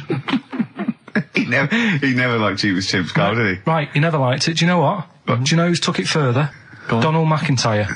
What? He's doing a programme, Cheap as Chimps. No, he's not doing a channel. Well, we'll see. Again, I'll prove you right. Again, he's not doing a programme, Cheap as Chimps, is he? He's not. What do you mean? He's doing. I saw a trail on Channel 5, and it was saying, you know, is it 5 or is it about 20 past 5? He's doing this. He's done that. You know, now see him on Channel 5 because he's moved to Channel 5. Right. He's saying first big problem, chimps. You know, they're deer and that. And no, they're not deer. He's getting confused. No, 50 odd grand for a chimp, and it's saying, you know, he'll look into how much you can get gorilla for. What are in the name of God are you talking about? We'll talk about that later. But I don't know. I'm just saying that's another idea. And then so go on. You got off. This is why you never get stuff done, and you're late. You got off the point. You were talking about arriving late. Yeah, I know, but I'm just saying to you now. I turned up late, so I said, right, well, let's not argue. Yeah. I said, let's do some stuff. Yeah. You weren't having any of it. I think at one point you were trying to be sick on my leg. I do remember that. Yeah. Why? Just for fun? Yeah. All right. That's when I started getting annoyed. He was very annoyed last night. No, yeah, okay. Yeah, I can see where that could be annoying, but you just got to think, hey, look, so what? It's, you know. Well. I think you rub each other up the wrong way. Yeah. That's the problem. Well, no more Cheap as Chimps today. Right. Nothing to replace it because we didn't have a chat. Songs of phrase, we're doing that. You can win some stuff. Yeah, we've got the film that we haven't done for the last 2 weeks. The final film, we won't be doing that. Let him down. There's 2 weeks. So you're 2 weeks late on that. Can I just ask, guys, is there going to be some great music? Yeah. Well, what about something from the Only Ones? Yeah. Planet. Brilliant. Placebo, The Bitter End. That's the first single to be lifted from their forthcoming album, Sleeping with Ghosts, which you can hear in full on the XFM Online listening posts. I'm Ricky, you cheeky little devil, Gervais. With me, Steve. All right, ladies, what can I get you to drink? What, you think I'm made of money? I meant half a mile or something, merchant. And Carl, oh, I'm stressed. If it's too hard, I don't want to do it. Pilkington. Indeed. Oh, well, it's nice to be back, Rick. Rick, I heard a rumour that you weren't going to be playing great music today. I'm assuming that's wrong. It is wrong. This is what I mean about the grapevine and just Chinese whispers. I'm not having it. There's some great music coming up. Right. I also heard that there was going to be some boring chat. Sorry, it's that. Well, I want names. I mean, I don't want to name and names, addresses. Rick, but that's the gossip I heard. It's totally wrong. I heard it was going to be inane, ill thought out, often stupid. No, Carl's not going to talk so much this week. We're going to try and sort of bring it back to real radio. So that's an absolute lie. Yeah, great. Good. All right, Carl, had a good week. Yeah, not bad. Have you? Going on holiday now, aren't you? Well, I will be doing later. Tell you about that later on. What? There's a hook. Can I just check? Because there are rules in place, aren't there? Yeah. There was a big bust up in the week. I'm only allowed to wind him up. I'm not allowed to wind him up socially now. I'm not allowed to. What am I not allowed to do socially? I think squeezing the head. Socially, has been crossed off. Right, okay, and I agreed to that because it got to a head where Carl was really upset and he was thinking of just giving it all in, weren't you? Yeah. Why was that? Because he was just winding me up too much. Yeah. I mean, do you want to bring it all up again? I don't mind. What was I doing? It was just. I should say now that there was a conversation where we were all sort of really walking on eggshells. It was frosty. It was a conference call, and Carl was on one end. And I'll tell you, I was very much a mediator. I was very much a UN mediator. What is it that? It was difficult to sort of keep it serious when I'm saying stuff like, "I'm sick of you putting a Burger King bag on my head." Do you know what I mean? Yeah. There's a part of me that's like, I can't believe we're doing this. What I like about it is that I'm laughing and going, well, I won't do that anymore. And he's going, you can still do it on air. And like today, I came in, I went to squeeze Zed, he went at 1 o'clock. I love those rules. Yeah. I love those rules. Well, between the hours of 1 and 3 on a Saturday, you can squeeze his head, you can put a Burger King bag on his... I can't wait. It's terrible. Oh, dear. That all started last week as well, really, because I got in a bit earlier to do an edit for you on some track that had swearing in it, right? Yeah. So I get in early, he comes in, first thing he does is go to sort of squeeze me head. And my reaction was, not now, do it later. As if it's all right to do it later. Yeah. So that's kind of what made me think this isn't normal. We should just point out, when we say squeezing your head, what exactly does that mean? I put my hand on the front. I do 2 experiments, right? Yeah. One is the side, because you can crush an egg sideways, so I think that's more dangerous. Right. And I actually put my elbows out, and I press like a vice, and I really go for it until it really hurts. And the front one it shouldn't hurt so much, if my experiment's right. I don't know. Well, it was all this that sort of, built up. Sure. And the research that you're doing there, Rick, is that going to be available online at some point? Well, that was the problem. That's what I was saying to him, because it kind of started last week. Well, it's been going on since we've known you. Yeah, yeah, but I just upped it last week. It got out of hand a bit. I upped it to when I think it got to ahead on Thursday when I filmed it. That was it, yeah. That's right, yeah. I brought in a cameraman to film me torturing him. And there was some people from the 6th floor being shown round. Yeah, some management and that, showing probably clients round. You know, sort of, they've probably been on all the different floors, same what all the different radio stations do. Fox. This is XFM, the sort of this sort of noise going on. Yeah. You see them all look down and saying, don't do that, right? Sure. They might want to spend a load of money. Yeah. Right? Yeah. And he's doing that, he's wrestling with me, he's filming it. So that's when I just thought, It's mad, isn't it? And then when we were having the argument on the phone, I was saying, has this been some sort of experiment? Yeah. He did. He said that, and of course I lost it. Yeah, but it's all good now. Do you want to squeeze his head before we play the next? I won't at the moment because we've got to get on. It's not right, and that annoyed me as well because I was trying to find out where he was going. I was filming him. I was going on waiting for Carl. Told Johnny he's meeting a mate at 6, which annoys me on 2 counts. And I'm just doing it to the camera, So I'm gonna follow him and just turn up and go. All right, where you been? But then when I came in, he went, "I'm meeting a mate," and he told me where it was. So I told him that spoils my fun. Of course. Because you'd want to just track him down. I don't want him to like it. Yeah. Which is pulled the rug under my carpet now that he's going to let me do. Do you know what I mean? It's just, it's a little bit annoying. It's that thing though, you see. This happened years ago to me, right? When, you get pally with someone and then you wind each other up and then there comes a time when you just go over the line. Yeah. Right? What happened? Well, it was this lad called Anthony, right? Who was my mate. Yeah. And we used to sort of always have a little fight in the toilet and that. Sure. Right? Punch each other. No, I want to wipe it. And the punches, used to get harder and stuff. And then, so he hit me harder. Turned out into a proper fight. Yeah. I chipped his tooth on the sink. Right? Right. This happened at school, and it was time for assembly, and I thought, and he's in the toilet crying. I thought, go to assembly. There's police in there. in the assembly that day telling people about unnecessary violence. And you thought they were there for you? So I'm like, oh no, Anthony's going to come in a minute, like crying with all blood coming from his mouth. I'm going to get arrested. Yeah. Did you go running and sleep? And that was an example of... Yeah. I mean, it kind of happened because I went out with a girl who he fancied. How old are we now? About 8 or 9. I think that's out of order, going out with a mate's girl. Yeah, but she didn't like him. He had like big ears and that. He had no chance. You're So why such a should I? dick. No, but do you know what I mean? All right, I haven't got the looks like I used to. Sure, when you were 8. But that's before the stress of, having head squoes and that sort of thing. I have aged a lot. Having your head squeezed. I love your own grammar. I know, That's the past tense, is it? Squeeze or to have squeezed. Oh, he did squoze his head. Yeah. Oh, brilliant. So, What about a bit of Bowie? Bowie? Be my wife. Carl, I'm asking you. Let's make I think it we can squeeze that in. Be my wife, Carl, come on.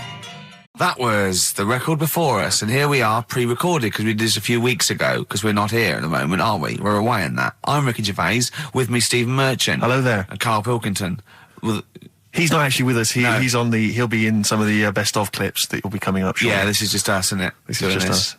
We did this, when did we do this, Rick? A couple of weeks back. Hold on, what is it? It's the 27th today. Yeah. I enjoyed Christmas. I loved Christmas. I loved Christmas. I had a great time. What'd you get? Loads of presents. So did and I. I'm glad they made it to number 1. Oh, I'm really glad. Stroke, he, she. Yeah, I'm really glad that the pop idols, Cliff Richard, Westlife, made it to number 1. Bo Selector. Yeah, just delete that. Okay, well, we're going to play some of the best of, some of the greatest moments of the last 3 weeks. Yeah. Ever heard on XFM 104.9. What about this? Do you remember this one? Oh, which one is it? All right, so here's the first bit. When we were talking to Carl in the week, the things we're talking to Carl is that you come up with something that's sort of like quite innocent, and he goes, once, right? And you realise that it's comedy dynamite. He doesn't know it, but we want to go save it. And he let out, you were filling in a form, weren't you? It was all like your girlfriend thinking you're a div. And it's happened before, isn't it? Because she came home and you'd filled out a form to get a job once, hadn't you? Yeah. What was that for? Granada Telly. And on it... Well, let Carl explain. Yeah. You see, this is what annoys me with job applications, because rather than just saying, do you want the job and what can you bring to this business? Yeah. Do you want the job is a good one. Because the thing is... That's sort of the end for the boys. No, listen, right? Because if they say no, I don't think they want the job. Yeah, but listen. Go on. I mean, I presume with what you do, you have to take people on and stuff. What, in a fight, you mean? You know what I mean? Yeah. And I think it's more important that you're willing to graft and put the hours in. Sure. Than say that, you did well at school. Yes. Sure. Because if I wanted to, I could have done well at school. Of course. I just didn't want to. Yeah. So where's this going? So you had the application form. So when it came to the qualifications bit and that, I couldn't fill them in because I didn't have any qualifications. And it was also asking about your languages. And I put down English quite good. English quite good. And his girlfriend came over and seen the form that he'd sent off. This was a copy of it. Yeah. And so she went, oh, you know what I mean? So that's what started, the disappointment. So they're going to get that and think that you're not English. I don't think I've got it. It was ages ago. Right. How long ago was it? Oh, well, it was when I was still in Manchester, so 5 years ago. I don't think you've got to know. No, I think you'd... There could be a long list. I mean, there's probably a lot of admin problems in that organisation, but they probably... But what I meant by it is that I can speak English, but I don't know all these long words that people use all the time. Yeah. Oh, God. Oh, can I just tell this quickly? In the week, I'm talking to you now, the listener.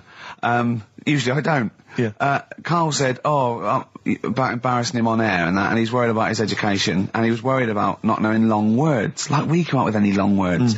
And he said, no, I was scared, you were going to ask me something about, someone, and he's a Eastern European leader. His surname is Milosevic.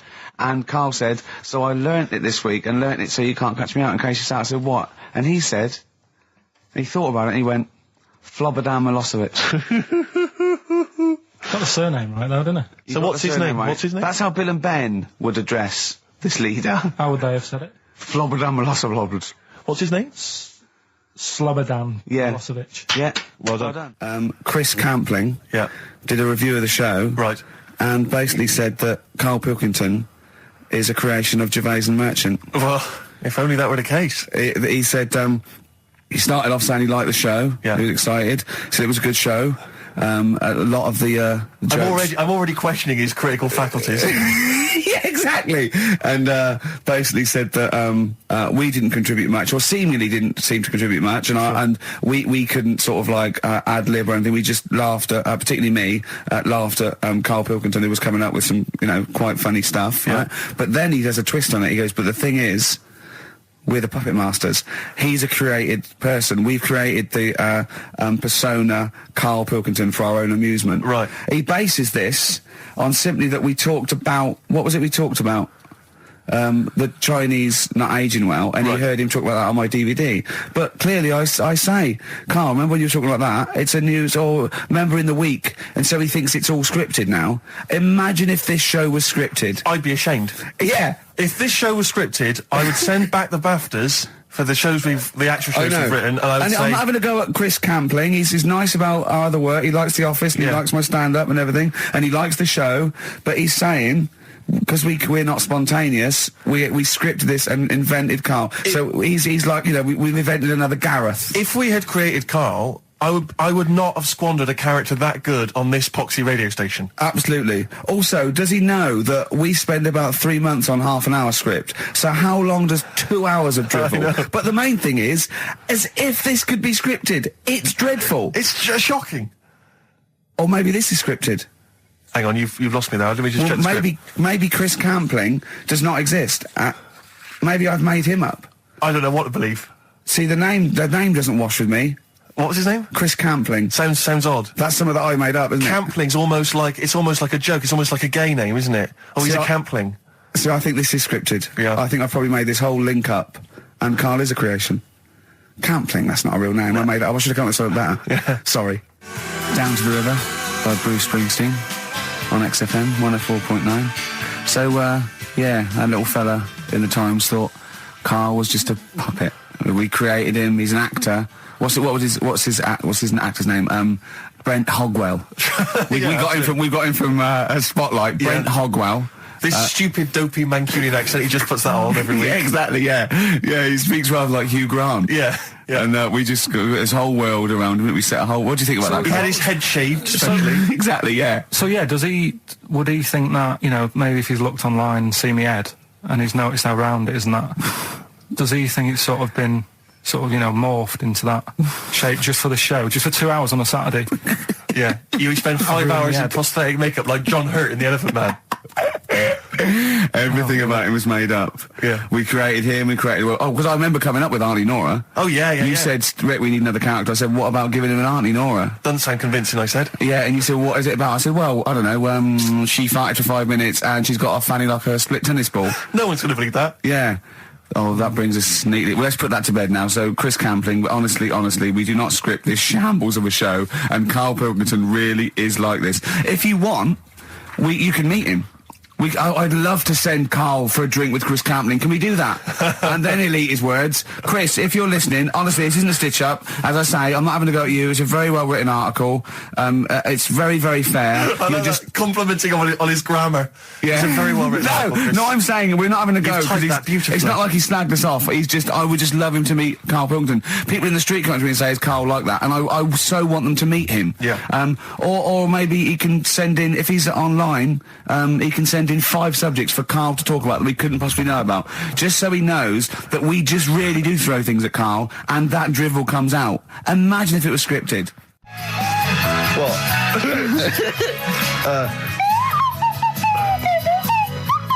Someone's left one of those little things in here. It's brilliant, isn't It's it? amazing. What are they called, those things?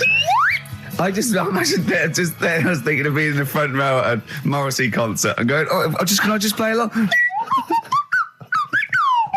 They are brilliant. I don't know what kind of sound that is. I don't know. It's only used for when Kenneth Williams Yeah, exactly. sees someone undressing. Yeah. That's the only time that is used, that noise. Exactly. That is brilliant. But it's like it was specially created for the Carry On films. Yeah, we need... I don't know what it is, but we need something when I walk in and see someone changing.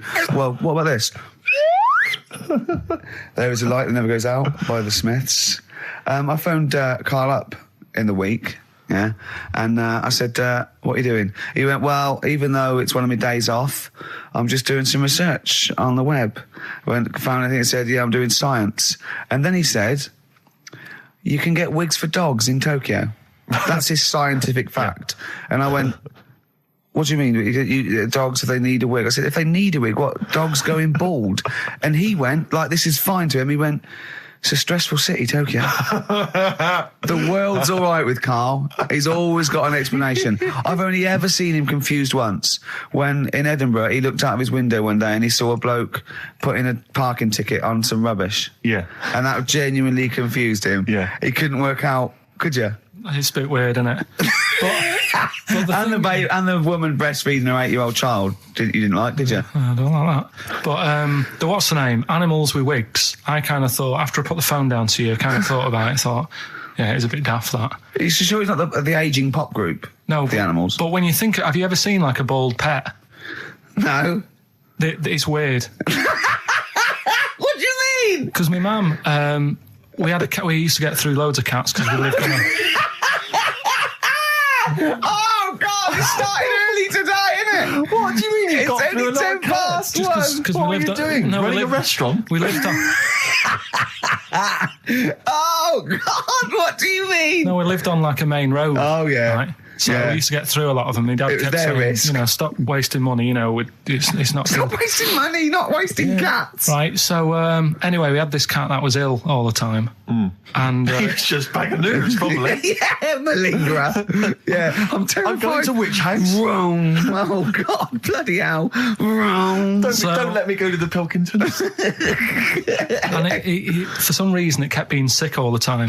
Right? Yeah, that is news. That's definitely news. So my mum kind of thought, I've had enough of this, and she shaved it. Whoa. Whoa. Now, I know you're not vets in your family, but what correlation did your mum think there was between you being sick and shaving it? Because it kept being sick, and it was a pain to wash, because it kept getting So caught she up. wanted a dry wipe cat. So Why didn't she just varnish it? What? it's weird. It's weird. Though. So now he's cold and sick. No, but not all of it. She left sort of the back half, but sort of from its waist, sort of. I love that. Shave it because it's sick on itself. And That is it was the genius. weirdest looking thing. I mean, normally I like cats. I'm always like giving yours a stroke on the head and that. Yeah. But as soon as she did that, it was like, oh, Yeah. can't touch it. And then So now it's sick, cold, and hated. Yeah. Karl. It must have, I mean, the other cats must have been taking the mick out of it constantly. It's just making things worse. Did it get, I'm hoping that it got run over and was put out of its misery. no, I think it got all right, that one. Or is that the? Yeah, it did get run over. It did. Oh, God. Oh, dear. How many cats do you say you've got through? I'd say whilst I was living at home, I mean, it's still on the increase even though I'm not there. So whilst I was there, probably 5. God. Wow. Oh. Yeah. And were you upset each time, or you just got used to it? It's one of them things, isn't it? Like I've said before, when you first see something, it's a bit of a shock. Do you know what I mean? It's like the Elephant Man or whatever. Yeah. First time you see him, it's that sort of, oh, look at that. Do you remember the first time you saw Steve? No, I'm not being funny. Do you remember the first? Yeah, but I've said this before. It's always, then you get used to how people look and you don't... No. I'm going to burst. You have to play a record. No, but... Because I just see Steve's face. No, but I've got used to it. Shut up. This is XFM 104.9. I'm Ricky Gervais with me, Stephen Merchant. You're listening to the best of, basically, Karl Pilkington. Check, because there are rules in place, aren't there? Yeah. There was a big bust up in the week. I'm only allowed to wind him up. I'm not allowed to wind him up socially now. I'm not allowed to... What am I not allowed to do socially? I think squeezing the head socially has been crossed off. Right, okay. And I agreed to that because it got to a head where, Karl was really upset and he was thinking of just giving it all in, weren't you? Yeah. Yeah. Why was that? Because you were just winding me up too much. Yeah. I mean, do you want to bring it all up again? I don't mind. What was I doing? It was just... I mean, I should say now that there was a conversation where we were all sort of really walking on eggshells. It was frosty. It was a conference call, and Karl was on one end. And I'll tell you, I was very much a mediator. I was very much a UN mediator. What do you think of that? It was difficult to sort of keep it serious when I'm saying stuff like, "I'm sick of you putting a Burger King bag on my head." Do you know what I mean? Yeah. There's a part of me that's like, I can't believe we're doing this. But What I like about it is that I'm laughing and going, well, I won't do that anymore. And he's going, you can still do it on air. And like today, I came in, I went to squeeze Zed, he went at 1 o'clock. I love those rules. Yeah. I love those rules. Well, between the hours of 1 and 3 on a Saturday, you can squeeze his head, you can put a Burger King But I bag on can't his... wait. It's terrible. Oh, But dear. that all started last week as well, really, because I got in a bit earlier to do an edit for you on some track that had swearing in it, right? So getting early, he comes in, first thing he does is go to sort of squeeze me head. And my reaction was, not now, do it later. As if it's all right to do it later. So that's kind of what made me think this isn't normal. We should just point out, when we say squeezing your head, what exactly does that mean? I put my hand on the front. I do 2 experiments, right? Yeah. One is the side, because you can crush an egg sideways, so I think that's more dangerous. Right. And I actually put my elbows out, and I press like a vice, and I really go for it until it really hurts. And the front one it shouldn't hurt so much, if my experiment's right. I don't know. Well, it was all this that sort of, built up. Sure. And the research that you're doing there, Rick, is that going to be available online at some point? Well, that was the problem. That's what I was saying to him, because it kind of started last week. Well, it's been going on since we've known you, hasn't it, really? Yeah, but I just upped it last week. It got out of hand a bit. I upped it to when I think it got to ahead on Thursday when I filmed it. That was it, yeah. That's right, I yeah. brought in the cameraman to film me torturing him, and there was some people from the 6th floor being shown round. Yeah, some management and that, showing probably clients round, sort of, they've probably been on all the different floors, same what all the different radio I've seen stations Dr. do. Fox. This is XFM, the sort of this sort of noise going on. Yeah. You see them all look down and saying, don't do that, right? Sure. They might want to spend a load of money. Yeah. And he's doing that, he's wrestling with me, he's filming it. So that's when I just thought, Mad, isn't it? and then when we were having the argument on the phone, I was saying, has this been some sort of experiment? Yeah.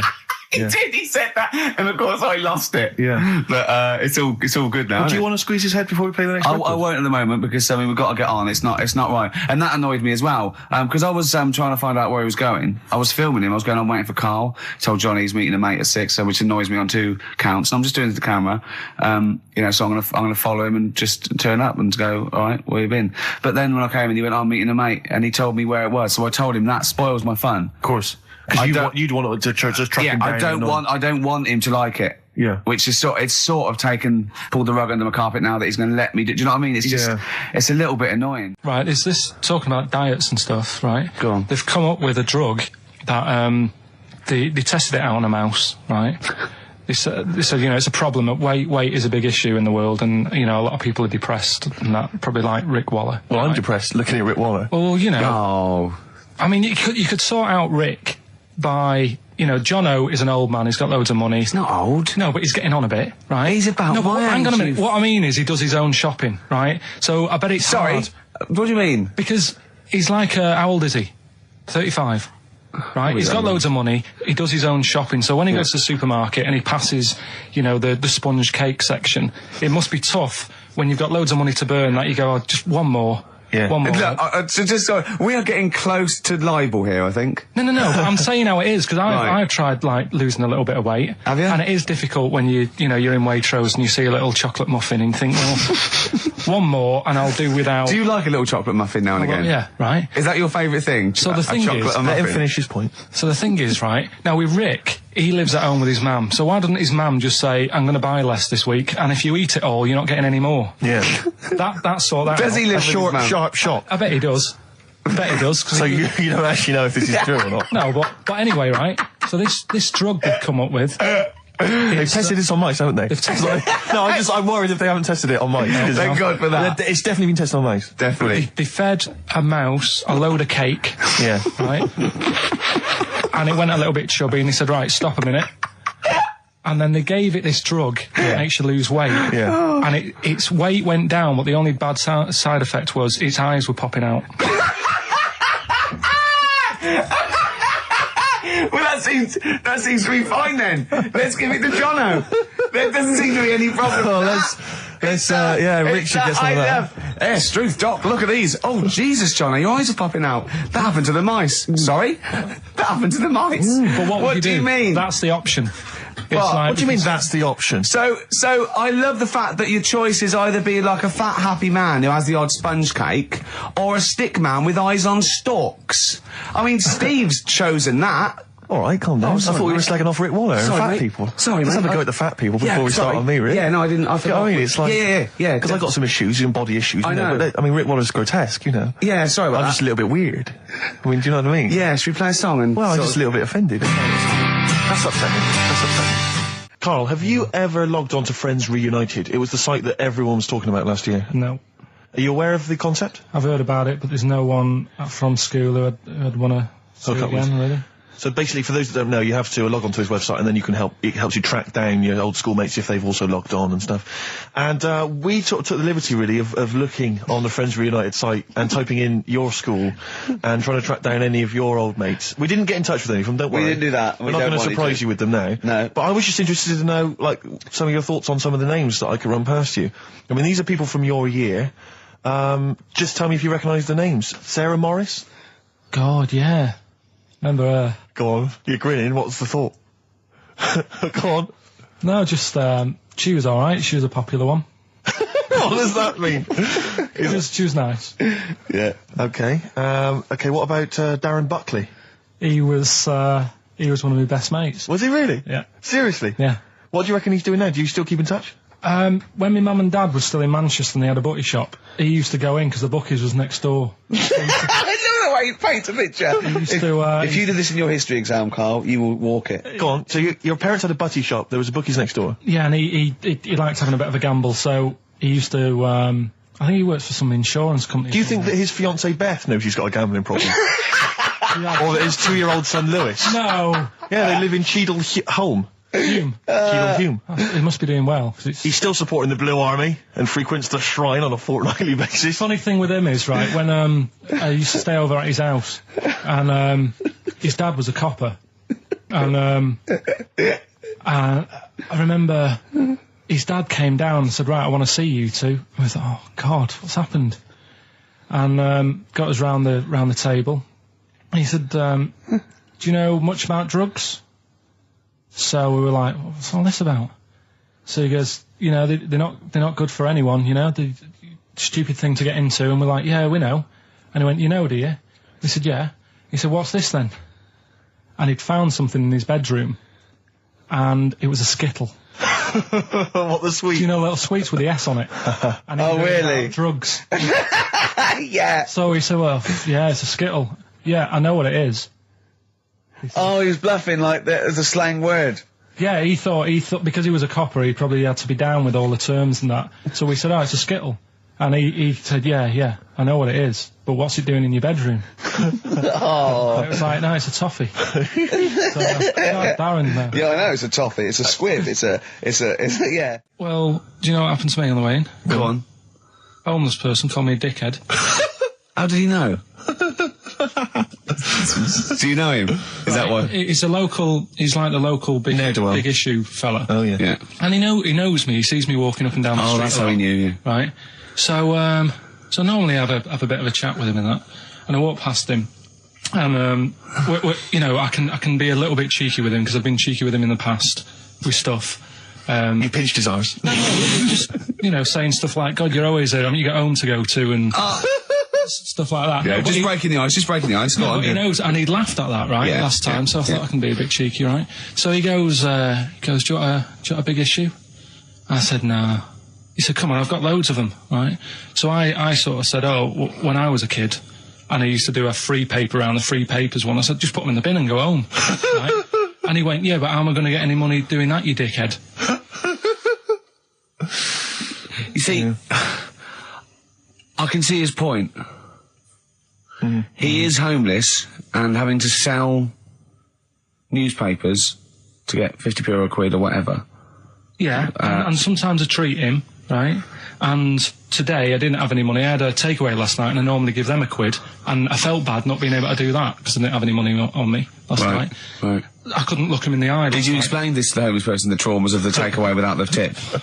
Did you explain that, you know, you've had it hard as well? I go, look, you don't I know had food delivered to my warm flat. Yeah, it was a you nightmare. don't know what that's like. You don't know what the trauma is because you can't have food delivered to your flat because you haven't got one. So please don't look at me like that. You should have said. But most people ignore him. At least I gave him a bit of acknowledgement and sort of... took the mick. Yeah. I didn't think I was. I just was being friendly. No, I know. You got to be careful with the homeless because this is true, and you know when the clocks went back recently, so Yeah. you got an extra hour in bed. Yeah. And I was at Cash Point with a friend of mine, and there was a homeless person sat by the Cash Point, and we were getting some money out, and she said spare some change, and my friend thought, oh, he's a bit awkward. He's just trying to make conversation with her. He went, oh, clocks go back, extra hour in bed.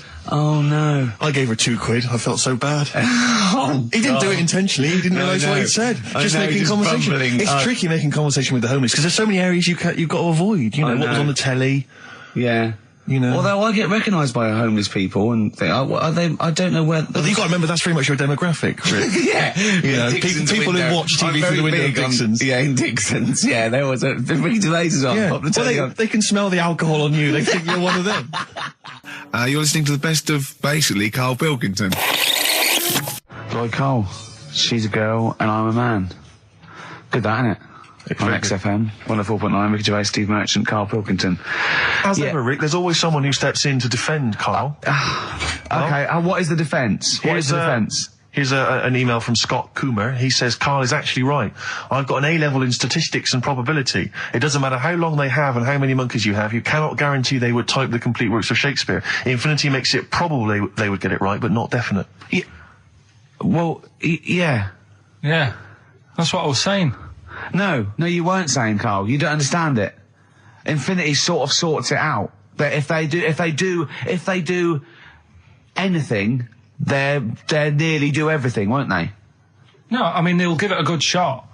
No, that's not the point. But the I'd point be is surprised if they did one page right. Right, listen. It's not to do with consciousness. It's not to do with them aiming. They are just bashing away at the keyboard. It's like they're used to show that there isn't consciousness. They chose the chimpanzee because it can type, presumably, hit the keyboard. It's because they hadn't come across you at the time. Yeah. It's to take out thought out of it. It's to take out reason and trying, right? It's just random. They're saying that if you typed enough things, if a computer was left typing everything, if you left it for an infinite amount of time, and they chose Shakespeare because there is meaning behind it, and it's difficult to get it exactly right, to show you that Infinity would come up with it's not just Shakespeare, it's every novel. It's everything. Fairly eloquent there from Gervais. A quick riposte, please, from Karl Pilkington. No, I'm just saying, what I don't understand, if it hasn't read it, then how does it know where it's going? Listen, right, listen, right, can I just explain to people, right, some people have said, why are you cruel to Karl? He drives me mental with things like that. What do you mean, well? Let me just take a breather for a How do moment. I do your editing?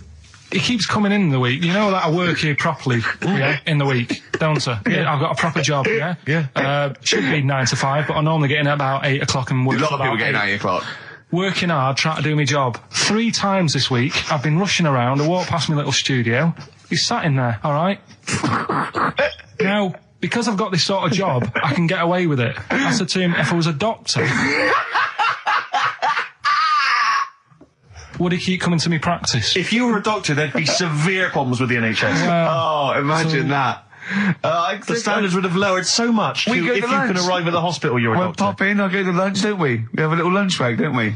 I go, come on, let's go now. He goes, I'm busy. I go, come on, let's go now. He's going, you're doing me head in. Well, when I was talking about the monkey conundrum with Karl, he said to me, right, if I had a day off work, and I was, say, watching the TV, and with one hand I was typing a typewriter, would I type Shakespeare?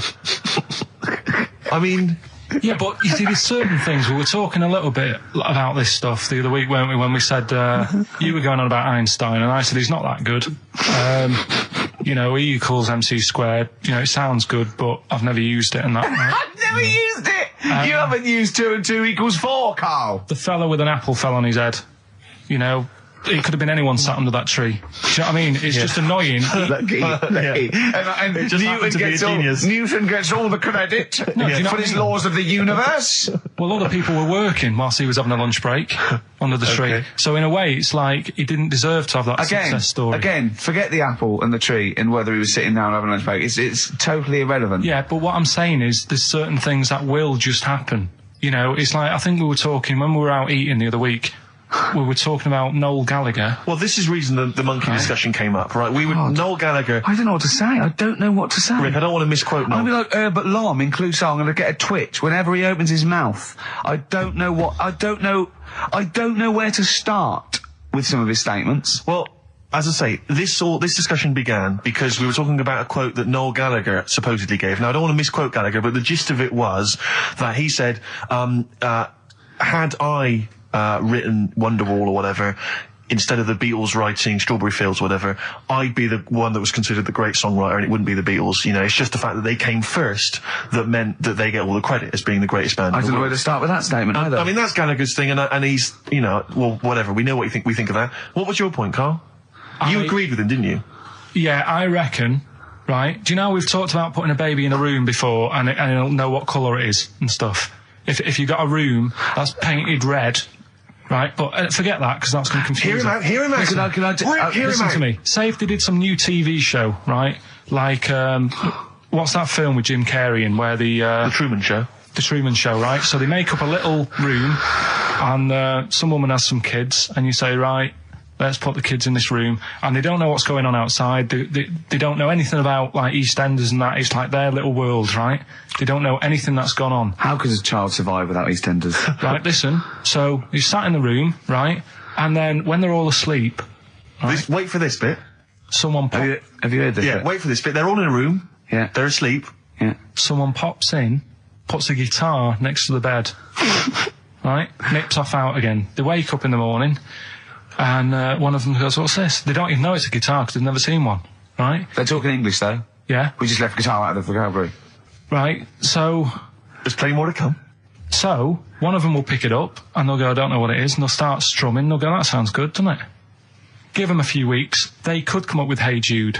Whereas, typing Shakespeare, a monkey that can't even spell, I see that. Listen, can't answer it. Can't I answer might it. come with you, Rick, if that's all right. Because that's we've got to sort out that answer it. Christmas special as well. Yeah, no, sure. Alright, I'll see you later. I'm shooting off then as well.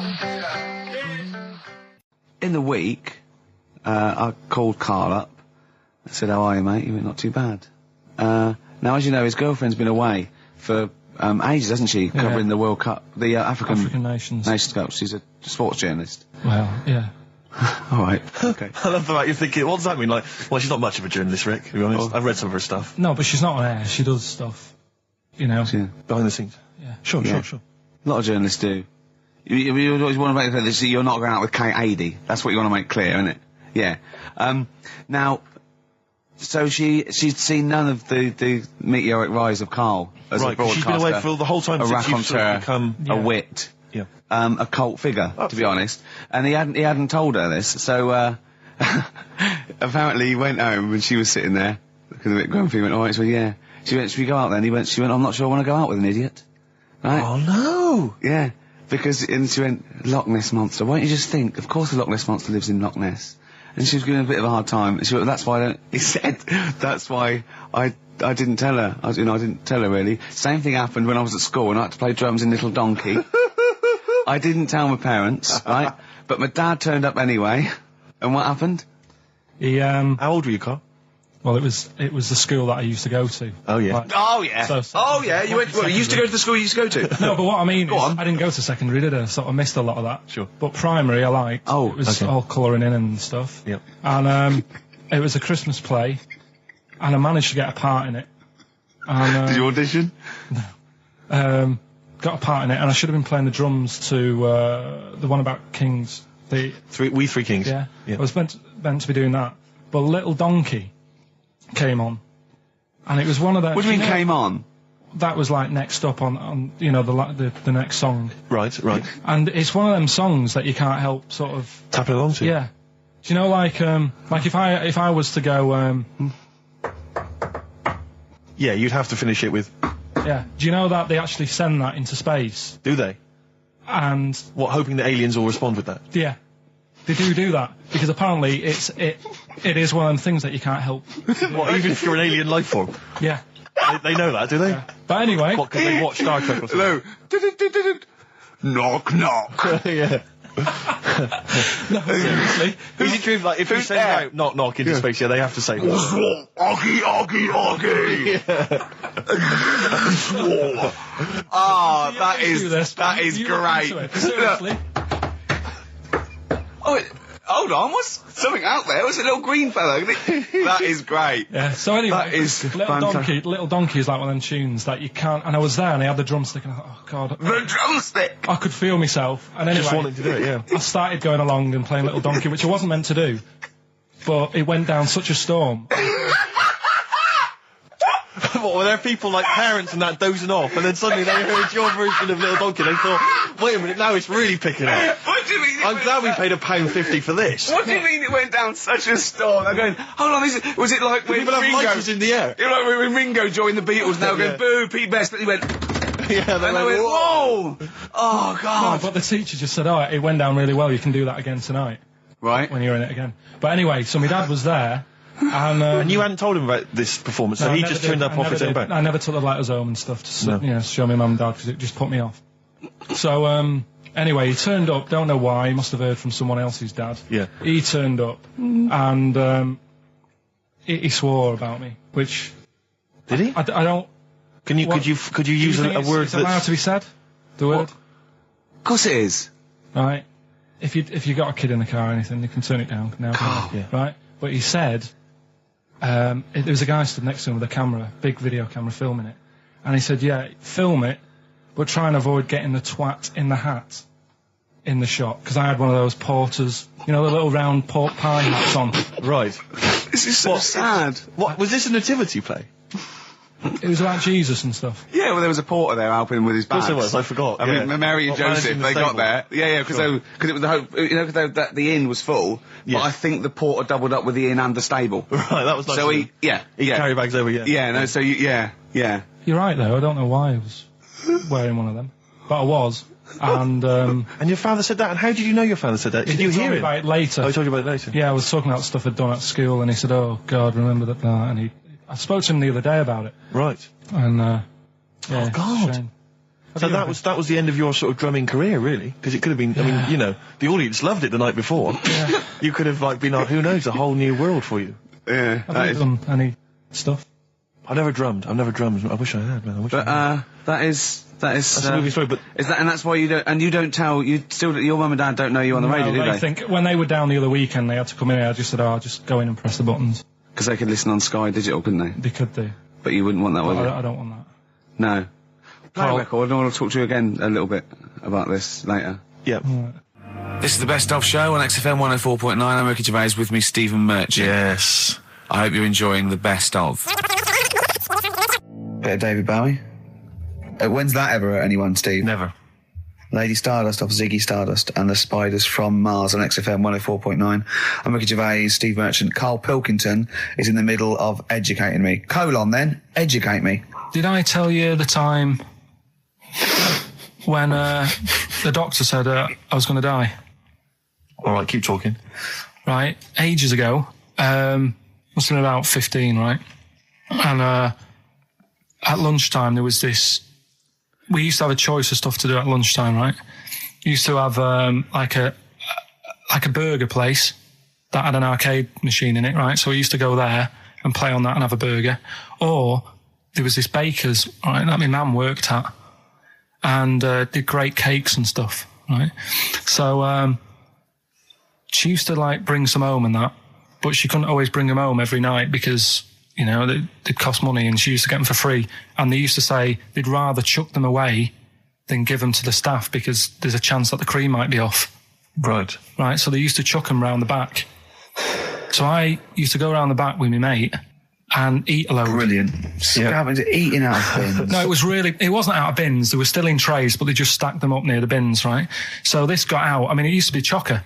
Once the school found out, everybody used to go there, and it'd be like, well, have a cake. Headmaster crawling through, fighting the kids off. Right, so I'd have, like, you know, you just eat, I don't know, 6 jam donuts or something, and then you'd spend your dinner money on the arcade machine. Brilliant. Right? So it was a good afternoon, really, right? So you'd do that, and this one day I must have had 6 or 7 jam donuts, a few Congress tarts. What's the Congress tart? I love them. I can't get them in London, right? So I'd have some of them.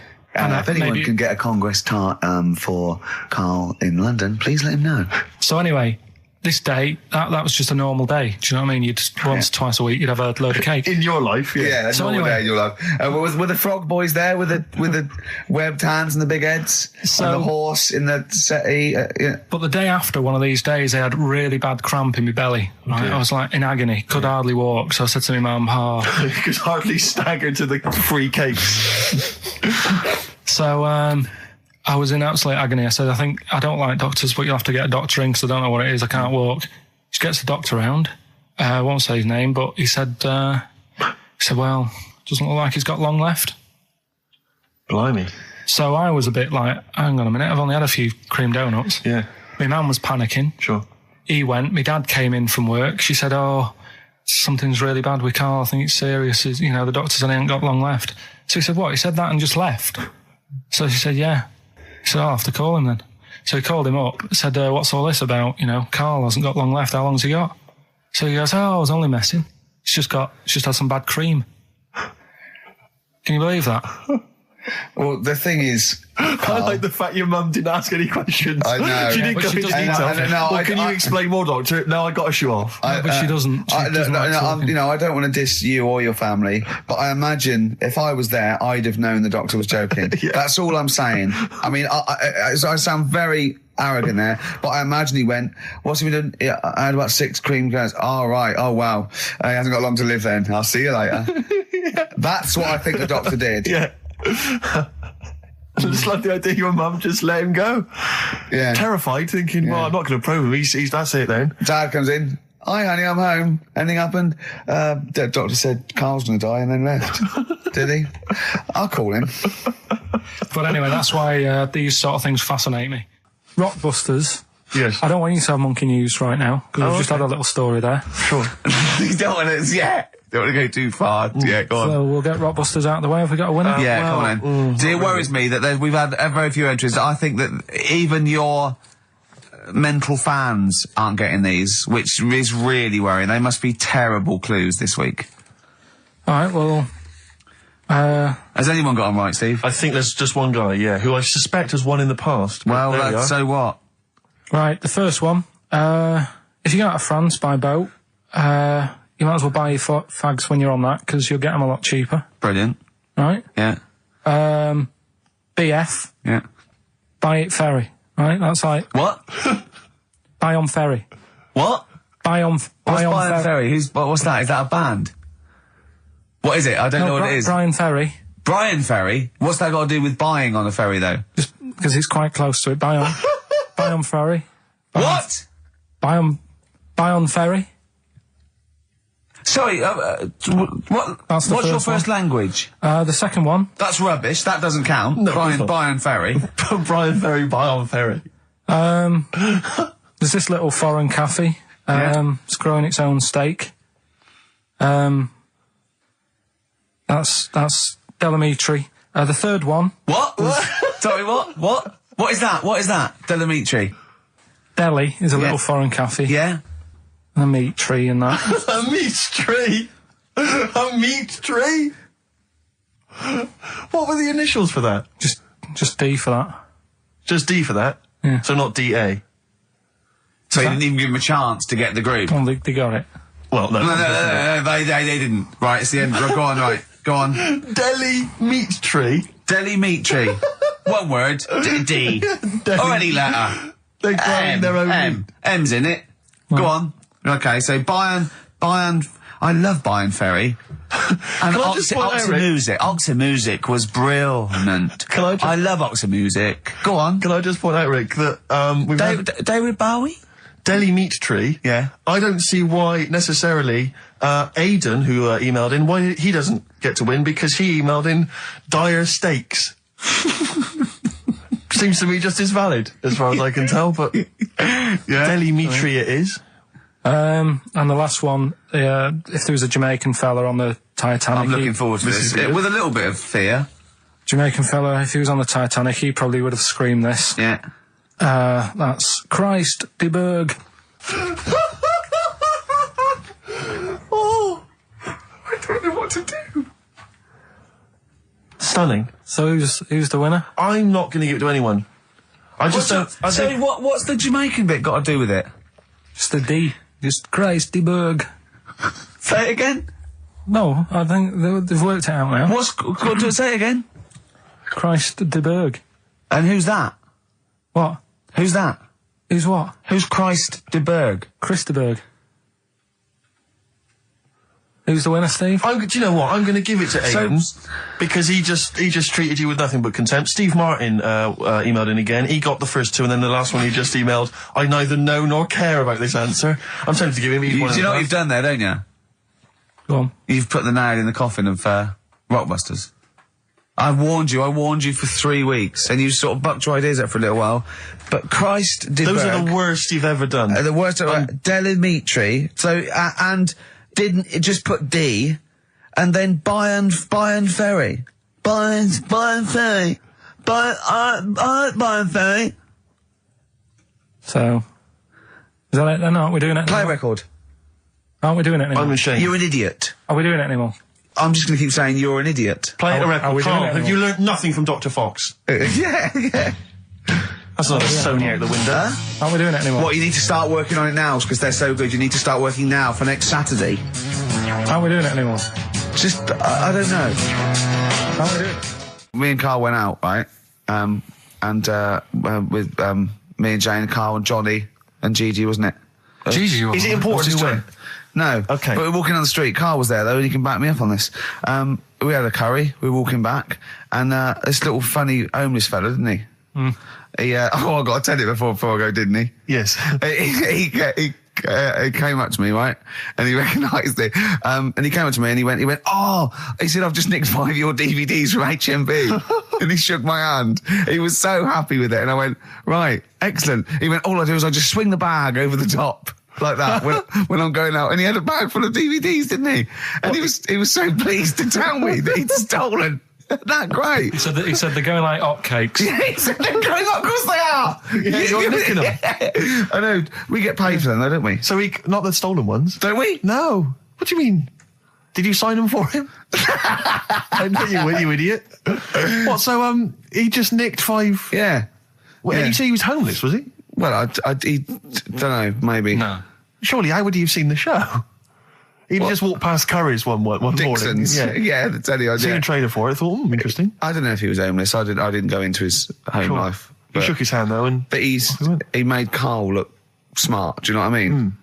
So, how does he sell them? Where does he sell them? Does he go to people and go, do you want an Office DVD? They're not nicked. Yeah. £4. Yeah, exactly. Are these stolen? No. No. They've still got the tags on them.